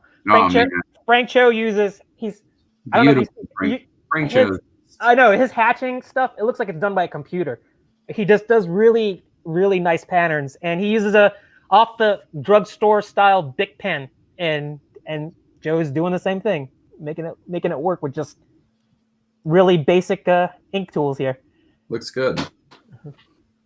Mine would be like 8 billion lines, and then I just darken those lines in to get my outlines. So they'd just be like scribble everywhere. Yeah, you just described. That's me. I would do 16 billion lines. He's using his so Dave said he's using his iPad. Yeah, he can get in still. Yeah. Well, the issue is he's only got his iPad. So I guess, hey, listen, if you get on with your phone, we can see you, and then you can Gerald can work in with the other thing. So it's up to you, man. Armando. Oh, Armando's in the house. Man, now it's trouble. It's trouble. Here's trouble. This is another guy that amazed me on the show too. He was like just like a Jason, and just like Brian, I'm doing pencils, and like we were doing Rogue, and I was just getting, what was it? Armando wanted to work on a large format too. I was like used to doing like tiny sketch cards or whatever. It's like, no, Armando's like, let's do 8.5 by 11. I'm like, what? And then so we're doing 8.5 by 11, and I'm like drawing stuff, and I look up, he's done inks. I look back up again, he's already putting color in there. It's like, yeah, just incredible artist, Armando. How you doing, Armando? I'm doing good. How are you guys doing? I'm doing okay. Is your brother Danny going to be here too? Is he going to join? Oh, I don't know, man. He's not much of a night owl like me. He gets all his stuff during the day like a normal person. I don't know. I don't know if you sleep. I think you're either drawing or you're doing mail calls, and I'm like going, when does he sleep? Because he's like doing mail calls in his car, like at the post office with his COVID mask on. And he's like taking it off, and he's like showing. You have I like watch your videos, and it's like, oh, I remember that issue. I remember that, and you know you're I don't know if you had copies of it before and you're just trying to recoup it, or I don't know, but I remember one you brought back Mike Mignola's Cosmic Odyssey. I have those. Yeah. I have those issues. That was before Mike Mignola blew up, and he was remember Emperor Doom. That was another great Mignola piece. Yeah, man. I have the problem I have is I have a massive collection from when I was like a kid and my dad's collection to where I don't know where stuff's at. So if I see something that I know I enjoyed reading, I just pick it up. And if I probably have duplicates of it, but I just don't want to take, the chance of like trying to find it. And I say, oh, I want to read this again. So I just buy it again. Well, you should do that. Do digital too. No, do digital too. So that way you have a printed copy. Yeah, and but there's something about hard copies, man. I know, I know exactly, but it's the convenience. I do read. I've been getting more trades now, and some stuff I do read digitally. But yeah, there's just something about a hard copy. I totally agree with you, especially when you used to doing digital or reading digital, and then you pick up a comic. It's like you're a kid again. It's like it's a time machine. And if it's especially if it's a comic from like the 80s, because there's a smell, because it's newsprint and it's like has like this, it's already aged, so it transports you back, and plus it was only 50 cents back then, and now it's $5. Now it's a lot harder for me to justify going up. I don't want to be one of those guys like, will you take this? Will you take this much for this? But I just paid anyways. I mean, like I want to get it anyways, but yeah. But anyway, you guys meet Armando. He was also this. I feel like this is a let it out reunion. We got. I know Brian there. Brian, congrats on your loggerhead, man. I've been seeing a lot of people picking it up, and that's awesome, dude. I gotta get stuff done, man. Yeah, I hear you. By the way, I need to talk to you guys. I might need. I might need some cover. You need some what? Some cover work. Oh, for your Terra Prime or cover work. Yeah. Well, we're here for you. Well, what my goal is, what I'm trying to do is once I get like the 20 characters that I'm going to have inside the book, I want to give those to the artist and say, pick one, pick five, pick whoever you like, because it doesn't matter who's on the cover or what they're doing. It's just a handbook of bios for all the characters. So you can say, I really want to draw this guy.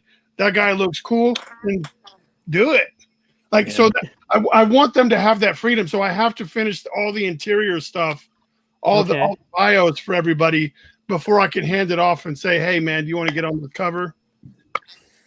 Yeah, Armando, you can appreciate this because Brian was describing what he's doing. And remember the 80s, the official handbook to the Marvel Universe? You remember those? Yeah. I tell you, I read those like it was the Bible because I could never buy all the back issues. Because I would go through. Remember when they used to have East Coast comics? Came out with the thick ones. Yes, but do you remember?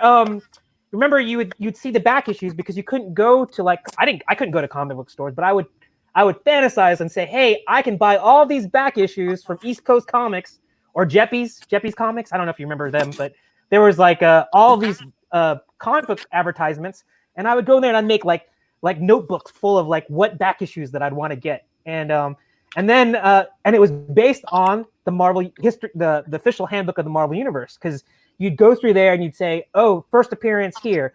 This is when he fought Iron Man, or this is when she died, or whatever. And you'd have to find those things and go, man, that's expensive. It's going to cost. For me, those were drawing tools.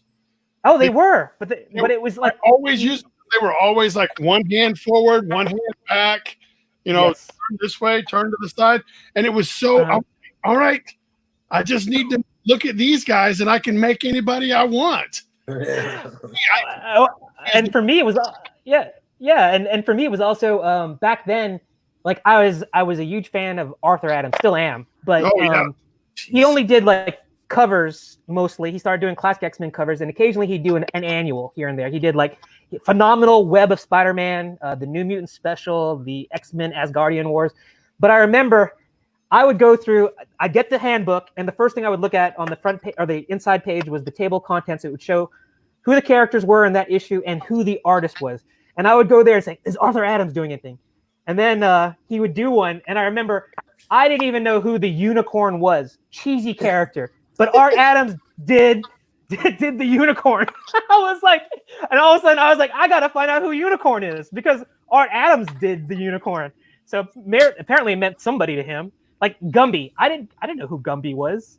He was a Clayboy, and what is it? Art Adams was a big fan of Gumby, and I just had to get Gumby issues because I like the Creature from the Black Lagoon issue he did. He did all sorts of fantastic classic movie monsters. Anything he touched was just incredible. He did the new Fantastic Four. Did you see that issue? Ghost Rider, Wolverine, Hulk. I got the original issues and the trade paperback. Yeah, so, yeah, that's a great issue. It is. I liked it. For me, it was the X Babies when he did the X Babies. Exactly, and you know, because John Byrne, I love his artwork to death, but he cannot draw kids.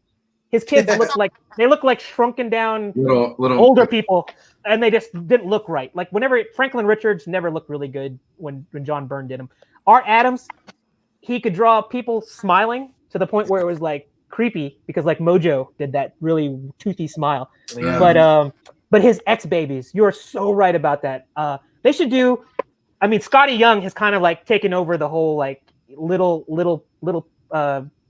kid versions of comic book characters. But before that, it was Art Adams. I mean, he owned that. That was for sure. Yeah. But Armando, tell us some. What are you doing? Got anything on the drawing board you want to share with us? Yeah, man. I'm working on some DC stuff right now. Like fandom.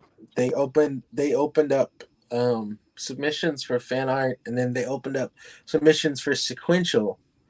So, but they kind of didn't give you a deadline. They're just like, we need it by the end of the month. So me and Danny are kind of scrambling, like, what the hell, man? We're already tired from doing this book that we're working on, and that's part of but that's part of the gig. That's part of that, That's definitely a problem. So I've definitely not been sleeping, and that's part of the test. And then I got a lot of commissions like right before it happened, and I'm like, oh yeah, cool. I'll just be able to work on these in my downtime. And we're a call for artists, and I'm like, oh. I don't know, Armando. You had a video where you were sorting your pen collection, and I watched the whole video. Yeah. I was like, I go, how many pens does this guy have? And but I was like, okay, yeah, but you're right. It's a call to action, and you should just take your book that you did with Danny and just swap them out with DC characters. Yeah. Yeah. And then you're halfway there. You're halfway there. Yeah. But I was kind of in a rut there for a while. I just couldn't get creative, and I was like, man, let me just try to. So that's what I was doing with the pens. I was just, let me organize while I can't draw, and let me try to, organize this room and put comics away and get my art. And then, I'm back on it now, but. So, whatever you got, you can't be running on 100%. Like when you're on fumes, you got to recharge. So you do, because if not, you don't dump yourself into it. You just kind of. So, but yeah, that's it. Pretty much that, and so we've taken a break from those pages. I mean, we're still working and brainstorming with those pages, but now we're trying to get this DC submission, and I think that's what's really cool with like working with people that you're familiar with and that you're friends with, because you can kind of say, hey guys, I'm going to take a break, and because even our writer, I mean, he's always like, hey guys, I'm going to submit to, yeah, dude, go for it, man. That's what this is all about. We can do this book anytime we want. That's the whole point of it, Mm-hmm. So, but Yeah, everything's been going good. I'm just trying to find a new normal with all this COVID stuff, and yeah, we were talking about that earlier. I've been trying to find the positive in it. Find the blessing in it. COVID is a horrible thing, but yeah, I wouldn't have met any of you guys if it wasn't for. yeah. I wouldn't. And you know what? I don't think the DC fandom thing probably would not have happened if it wasn't for. See, that's what I was telling, because DC is they're very hard to submit to. I mean, you Yes. kind of have to. They do one. I think they do like one calling a year, and it's to submit. It's like a contest, and then you have to go through this like 12-week or like 6-week class to even get to get in front of somebody. Yeah, to get in front of somebody and to even possibly get put on a project. I mean, you might not even get put on a project, but so this was kind of cool. This was kind of cool that it happened. I mean, it's hard to stay. I don't know where you guys are all at, but in Texas here, it's hard to stay positive. We're not exactly being the smartest. Well, apples in the basket. But...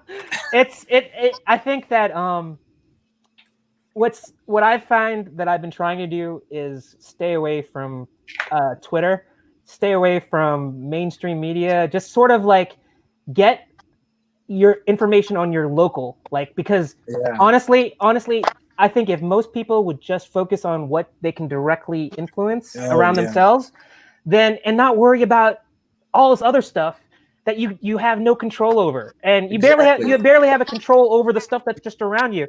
And I think that it's just like if people would just take care of their own, take care of your local charities, take care of your local people that are in need, taking care of just things that is in your little sphere of influence.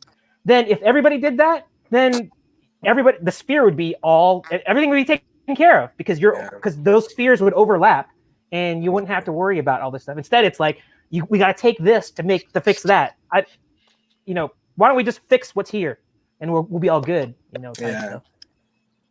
All right, we got some turtles here. Oh, cool. Who's doing the turtles? This is Brian. Nice. Brian hates doing digital inks, and yet here he is doing it. Cool. And it looks great. Hey, can you turn on that layer? There it is.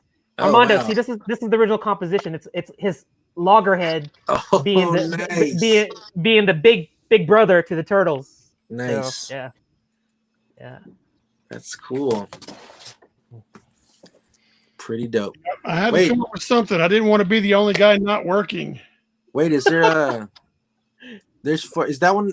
Oh, his head's up. His head's up like this, right? The first one in the back. Yeah, Michelangelo is in awe at how big Loggerhead is. Gotcha. Awesome. Nice.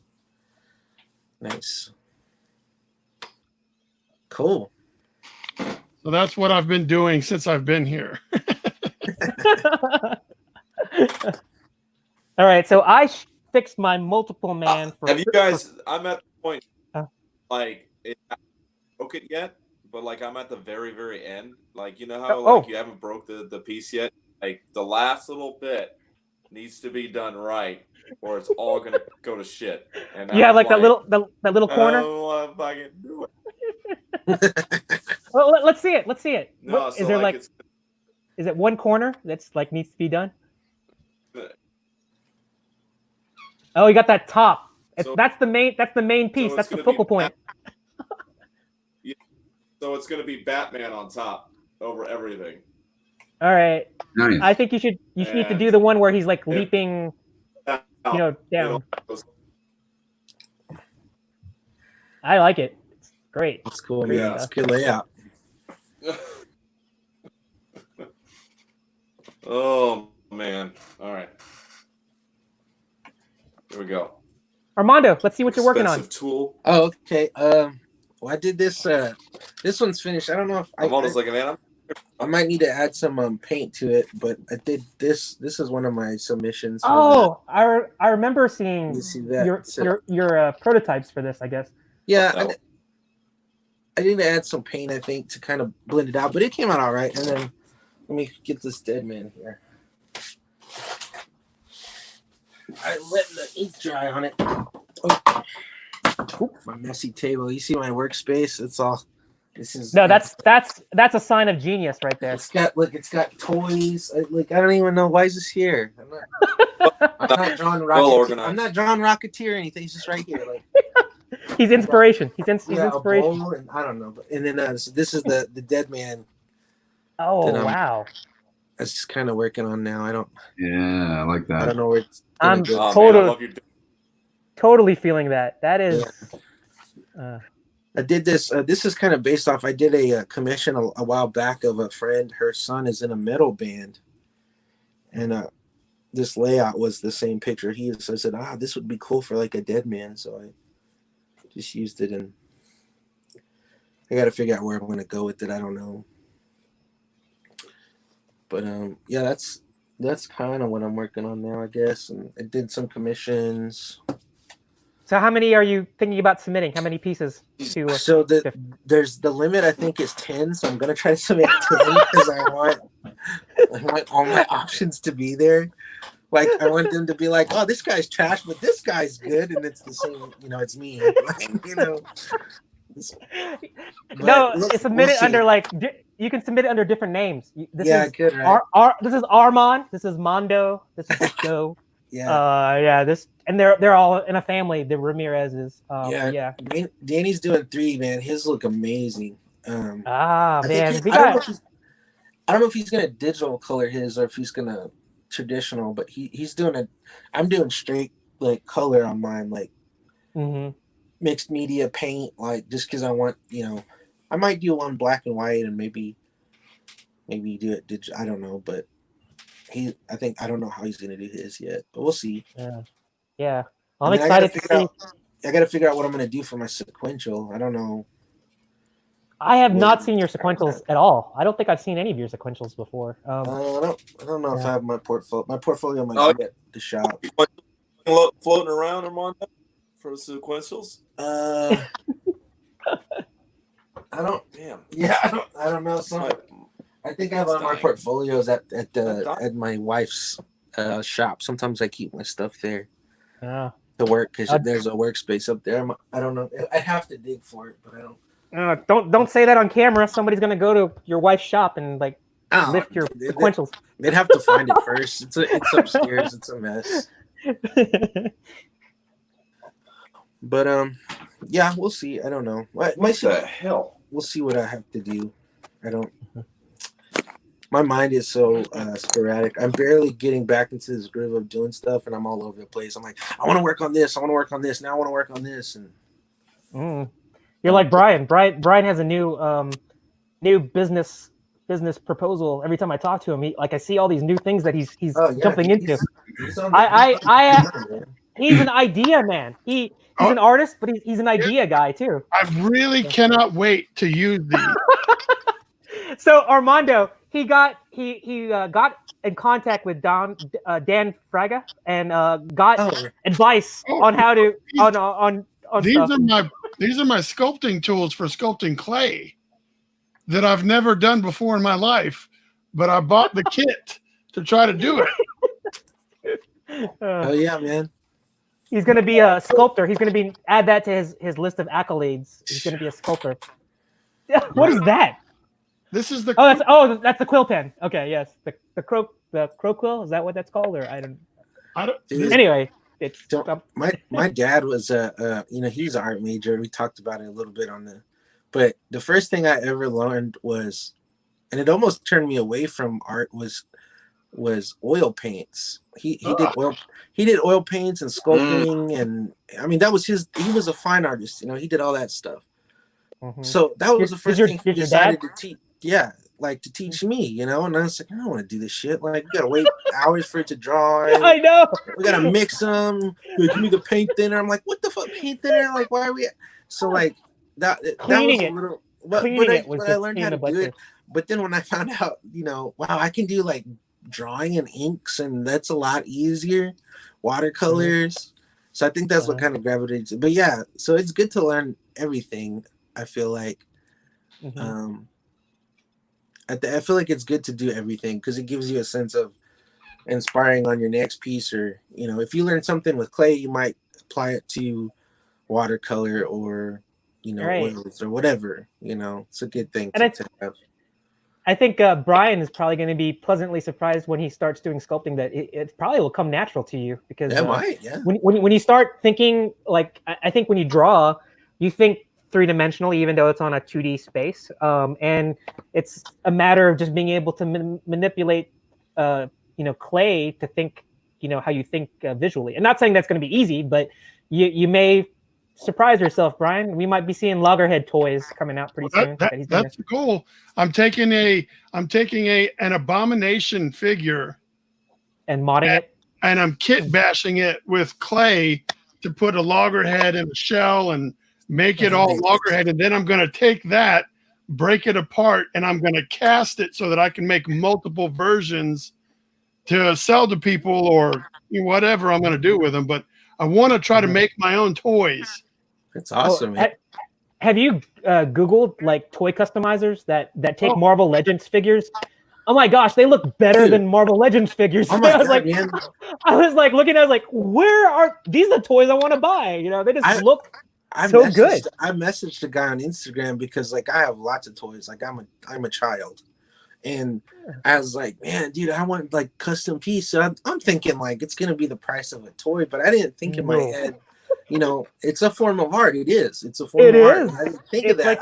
I was just so excited. I was like, oh man, I'm gonna get him to make me this and this. I hit him. I was like, hey man, how much would you charge for like the 5 figures? He's like, oh, this much. I was like, holy crap! Like I can't afford that. Like, and I was like, you missed our earlier conversation, which was about commission prices, and the way you're describing it, it's like somebody asked you, Armando, hey, can you do commission for me? And you're like, yeah, sure, okay. I want five characters, and I want a really complex background. I want them on planet X, and I want ink washes along with oils.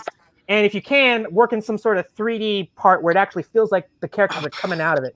How much is that going to cost? It's like, dude, and most of the time, it's not really the price. It's just like the ideas these people have. Like, people will be like, I'm like, yeah, I can do that on 11 by 17. They're like, well, I want it on a sketch cover.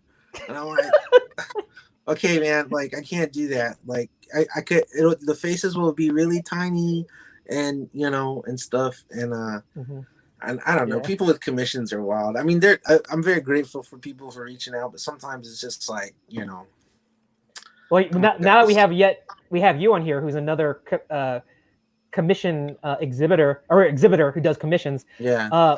There was a question that one of our audience members posed, and I couldn't answer it because I've never been an exhibitor. What is the weirdest request, that you've ever gotten? And strange, crazy, strange or crazy ones. And if you.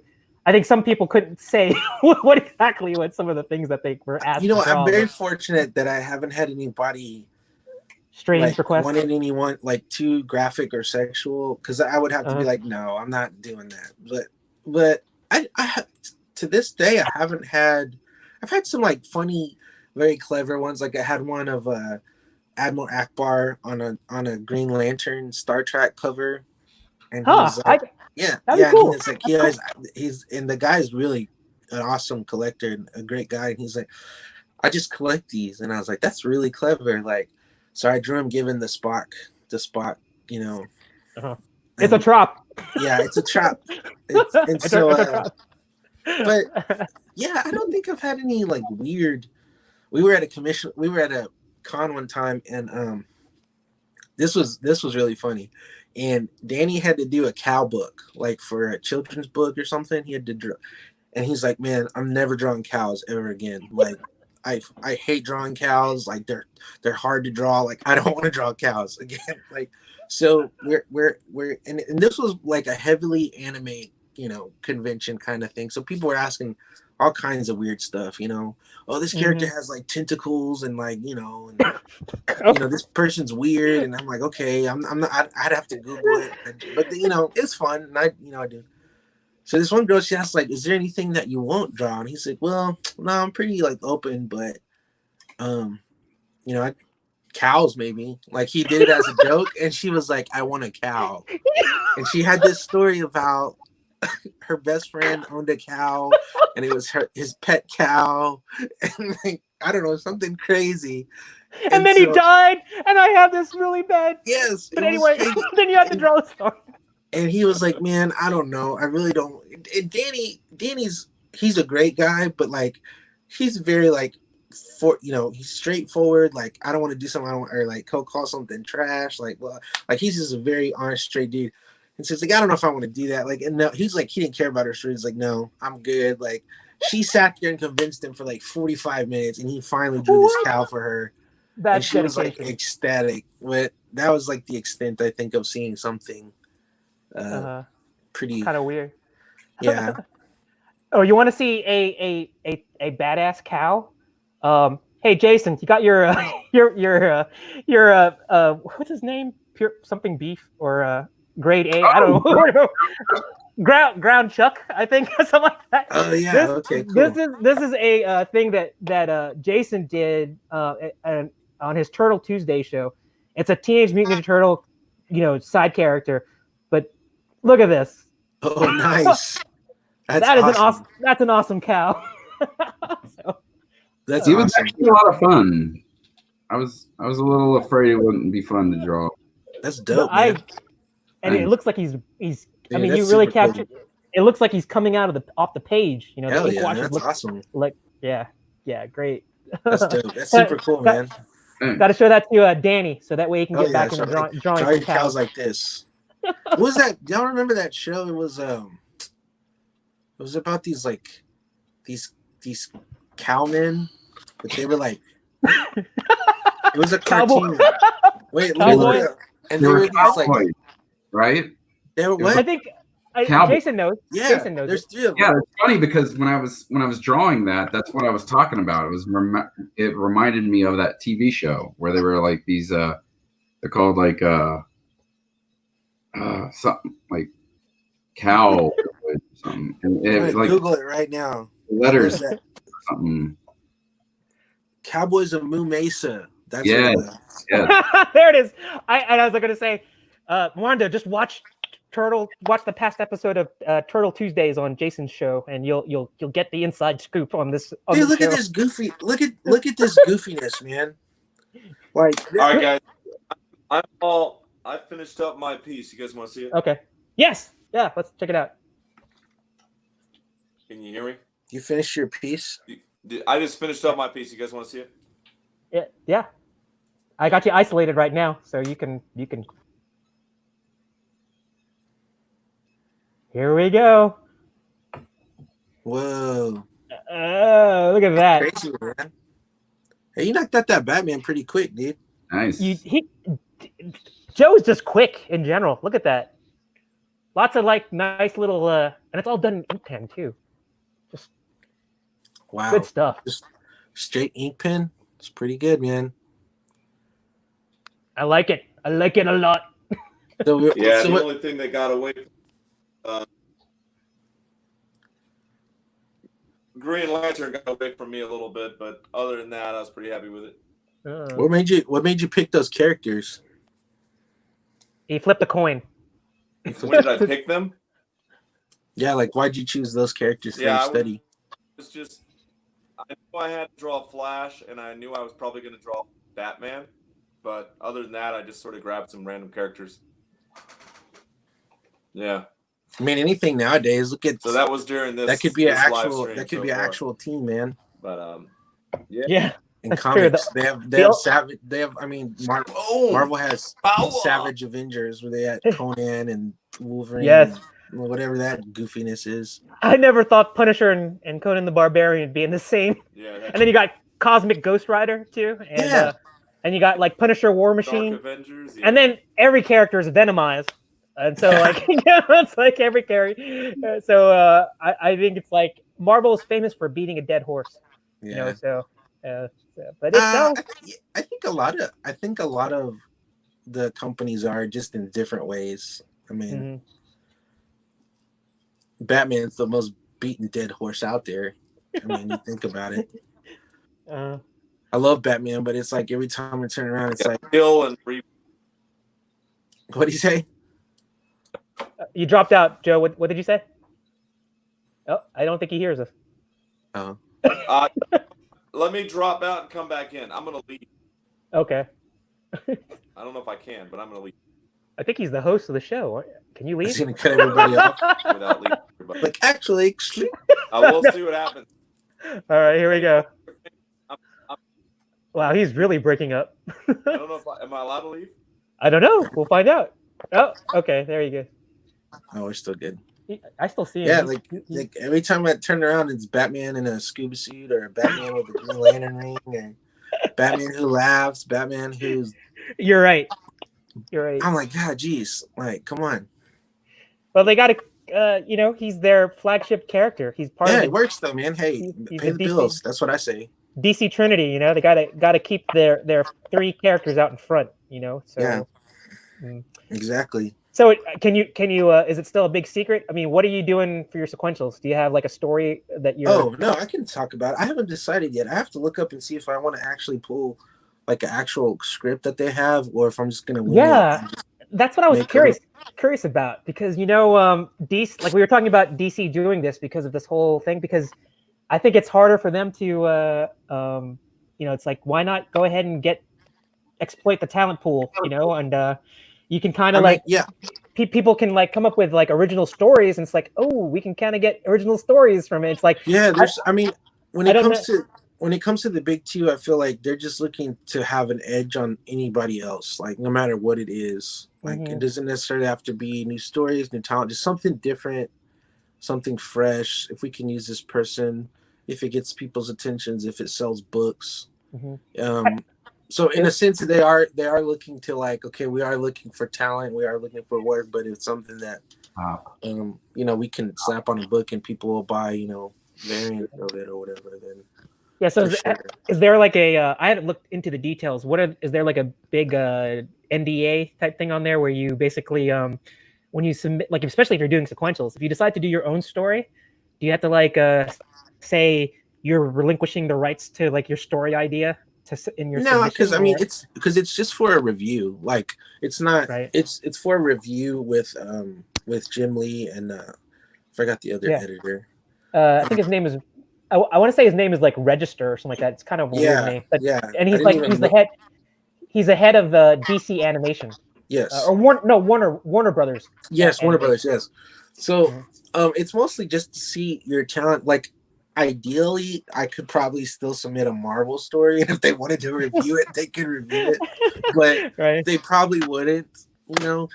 It's because they're not looking to like take anything from they're looking to give you feedback and highlight them as being because all this is really, while it's looking for talent, at the same time it's more to stay relevant through the COVID times. Yeah. To where they don't get undershadowed by somebody else doing something or.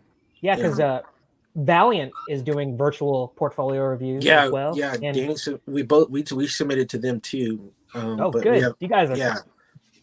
Yeah, we're trying, man. I didn't have any sequential stuff, but luckily they were. I mean, I didn't have anything that I wanted to submit to them that I would feel sequential that was good, I think, but. I still submitted it, and then I submitted covers because they were taking for everything. They were taking for like colorists, inkers, pencilers, sequential covers. I mean, anything you wanted to submit, they were taking, which is awesome, I think. Yeah, and you got nothing to lose, right? Nothing to lose. They're just not gonna reply. They're like, they're not gonna take the time out to hurt your feelings and say no, but.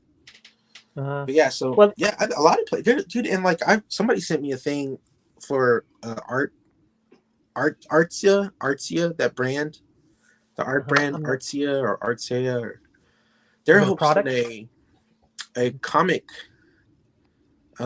submission thing to where you just create your own character and put their logo on it, and you can win up to like $2,000 and some art supplies and. That sounds. Everybody's trying to like stay relevant. Yeah, in the illustration world, Because there's no San Diego Comic-Con. That's coming. Yeah. That would have been this. Is it this weekend or next weekend? It would have been. Next week.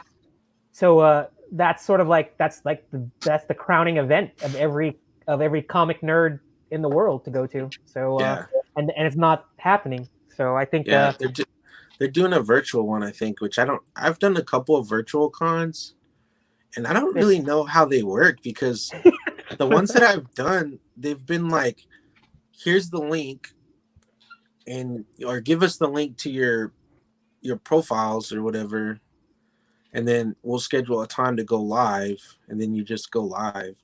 And I go live, but it's just like any other Facebook, like you're basically so just like like something like this would be more beneficial on one platform, but I know it gets a little bigger. But it's like, like one time I hope I didn't get like offend them, but I just bailed. There was like 2 people on, and I was like, I'm gonna get off and go eat a sandwich. Like, you should have just made the sandwich while they were talking. It's like, hey, do you think you'd like some put more mustard? Is that okay with you? I'm gonna put more mustard. Now it's a food show. Now it's a food show, right? Yeah, that would have been a lot easier. But I don't really understand how they work. I mean, there's one that's been pretty successful. They're called Comic Line or Comic Online or something. I don't know. But that guy, I don't know where he runs it from. It's out of his shop or something. And they get kind of like this where it's... But, I mean, he planned for this like as soon as like COVID, like the first day they announced shut down, he was like, boom, let's create logos and hats and merch and everything. And he read the white. He capitalized on the whole situation right away. And at the time I was like, this is kind of excessive. And now I'm like, damn, dude, I wish I was on the dude's show. Like, come on.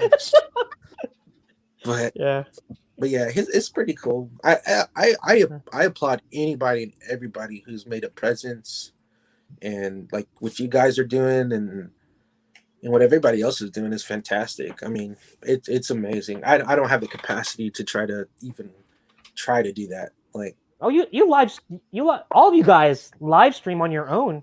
Yeah. I mean, and I like it. I drop in whenever you guys, if I get a Facebook alert and I'm not busy, I'm totally lurking on your guys' shows. Yeah, but it's totally like you guys take the time to schedule it, and in mine, like my wife's yelling at me in the background, like, you didn't take the dog out, or like, or my dad's trying to call me and like 50 times and it keeps pausing. And we have our own stories. Joe has a lot of stories. I've been watching Armando on the Instagram side for the longest time. Yeah, you've been great. Dude. Oh man, I mean, you've been doing your thing for a hell of a long time, doing it right. I remember. I don't know if you remember this. I remember putting my foot in my mouth when I first met you, and it was really funny because I was all like, "Yeah, your stuff looks really pro level," and you're like, "Well, that's I'm back, bro." Yeah. Hello. Going on? Is that an avocado hat? That's pretty awesome. Yes. That's awesome. Wait, so Shiloh, do you know Armando? Have you guys not personally. I haven't been to his house or anything. Okay. I just thought it was like, we got the Texas connection here on the left and right. Armando is from Texas. Shiloh's from Texas. Cool. Right and what part of Texas? I'm from Waco, Texas. Waco. I'm in Austin. Oh, cool. So the fun part, the cool part, the fun part, Texas. Crazy part. Crazy. The sensible part. You guys are shut down right now, right? Yeah, pretty much. Yeah, see, the sensible part. Here, everybody's like, come on, Magnolia's here. Let's all visit Chip and Joanne and get COVID together. Jesus Christ. Yeah, COVID's messing stuff up, man. Yeah, man, for sure. Now the show is pretty much self-sustaining. You guys don't need me to be on here. Okay. My eyes hurt staring at the screen. Yeah, Joe, you've been on here you were on here like 5 hours. Yeah, it says 3 hours and 33 minutes. You know what? I'm about ready to bust anyway. I need to go to the bathroom, but I'm just having a good time like talking to everybody. And Shiloh just came back. It's like, man, we got to. I took my break, went to the bathroom. Okay, well, I'm gonna say. Get on and fucking hang out, draw, and yes. drink. What the hell you're doing? You know right. what I mean? Perfect. Exact. Yeah. Now next time we gotta get, like video on our actual work a little bit better, but. Yeah. Yeah, That would I be think good. Freestyle Fridays is success. We hit the 3 hour and 30 minute or 3:33. You know, we hit a good amount of time, and there were some people that were commenting. So like Phil Leon and what was it? Yeah, I know there's a bunch of people that commented, and Christopher Castillo. Yeah. Milo and freaking Jason and Brian to come in. This is perfect. Yes. This is what I was hoping for. So I appreciate all you guys. Yeah. And are you going to shut we're down, gonna Gerald? keep on doing it. Yeah, I think we'll shut down. But I just want to say thank you to all of you guys, and please come back, Shiloh. I know that you just came back, but let's come back again. And you know what? We're gonna be in communication, and we're gonna have to do a reunion, I think, for Let It Out alumni. And Yeah, that'd be cool, man. we'll have to do another thing. And look at, we got some more artwork here. Let's isolate some artwork here before we leave. It's so wet. I did this while I was talking. Tested out some markers. Okay. so we didn't get to see the sequentials, but we got to see the markers. I wrote something down. So just the taste, guys. Okay. Taste of what I could do. I think it's safe to say that Brian was the most productive. He was. Oh no, Joe was very productive. He did that whole ballpoint thing. Ballpoint multiple character composition. Let's Joe, you want to show it one more time? All right, here we go. Look at that. Look at that. That's pretty cool, man. And just so that I don't feel totally left out, I did multiple man with the head cowl that Christopher won, and so I'm going to share that real quick just to say that I did it. So here's the head cowl version. So because I had it with the hair earlier and found out I was doing it the wrong way. So anyway, because you're just drawing a regular dude. Yeah, this is a multiple man. Multiple man. So anyway, Nice. Great having everybody here. I don't know. Like I said, Friday Freestyle or Freestyle Friday, complete success. Joe, thanks for putting it together. Yeah, you guys were awesome. And Brian, let's see those sculptures. You got control. You shut it down, brother. Okay. All right. Remember, support us tomorrow because we get to see Joe back at it again doing artist roundtable. We got great guests. We got Aaron Bartling with that awesome Ronin Teenage Mutant Turtle cover that got like so many. It went viral. That's going to be great. So check that out. Yeah. But good night to you guys. It was good to see all of you. Great conversation. All right. Keep on drawing. Good night. Keep on drawing and good night. Man, that was awesome. You guys rock. Thank you so much. Thanks for having me. All right, man. Hey, anytime, you guys. Bye, Brian.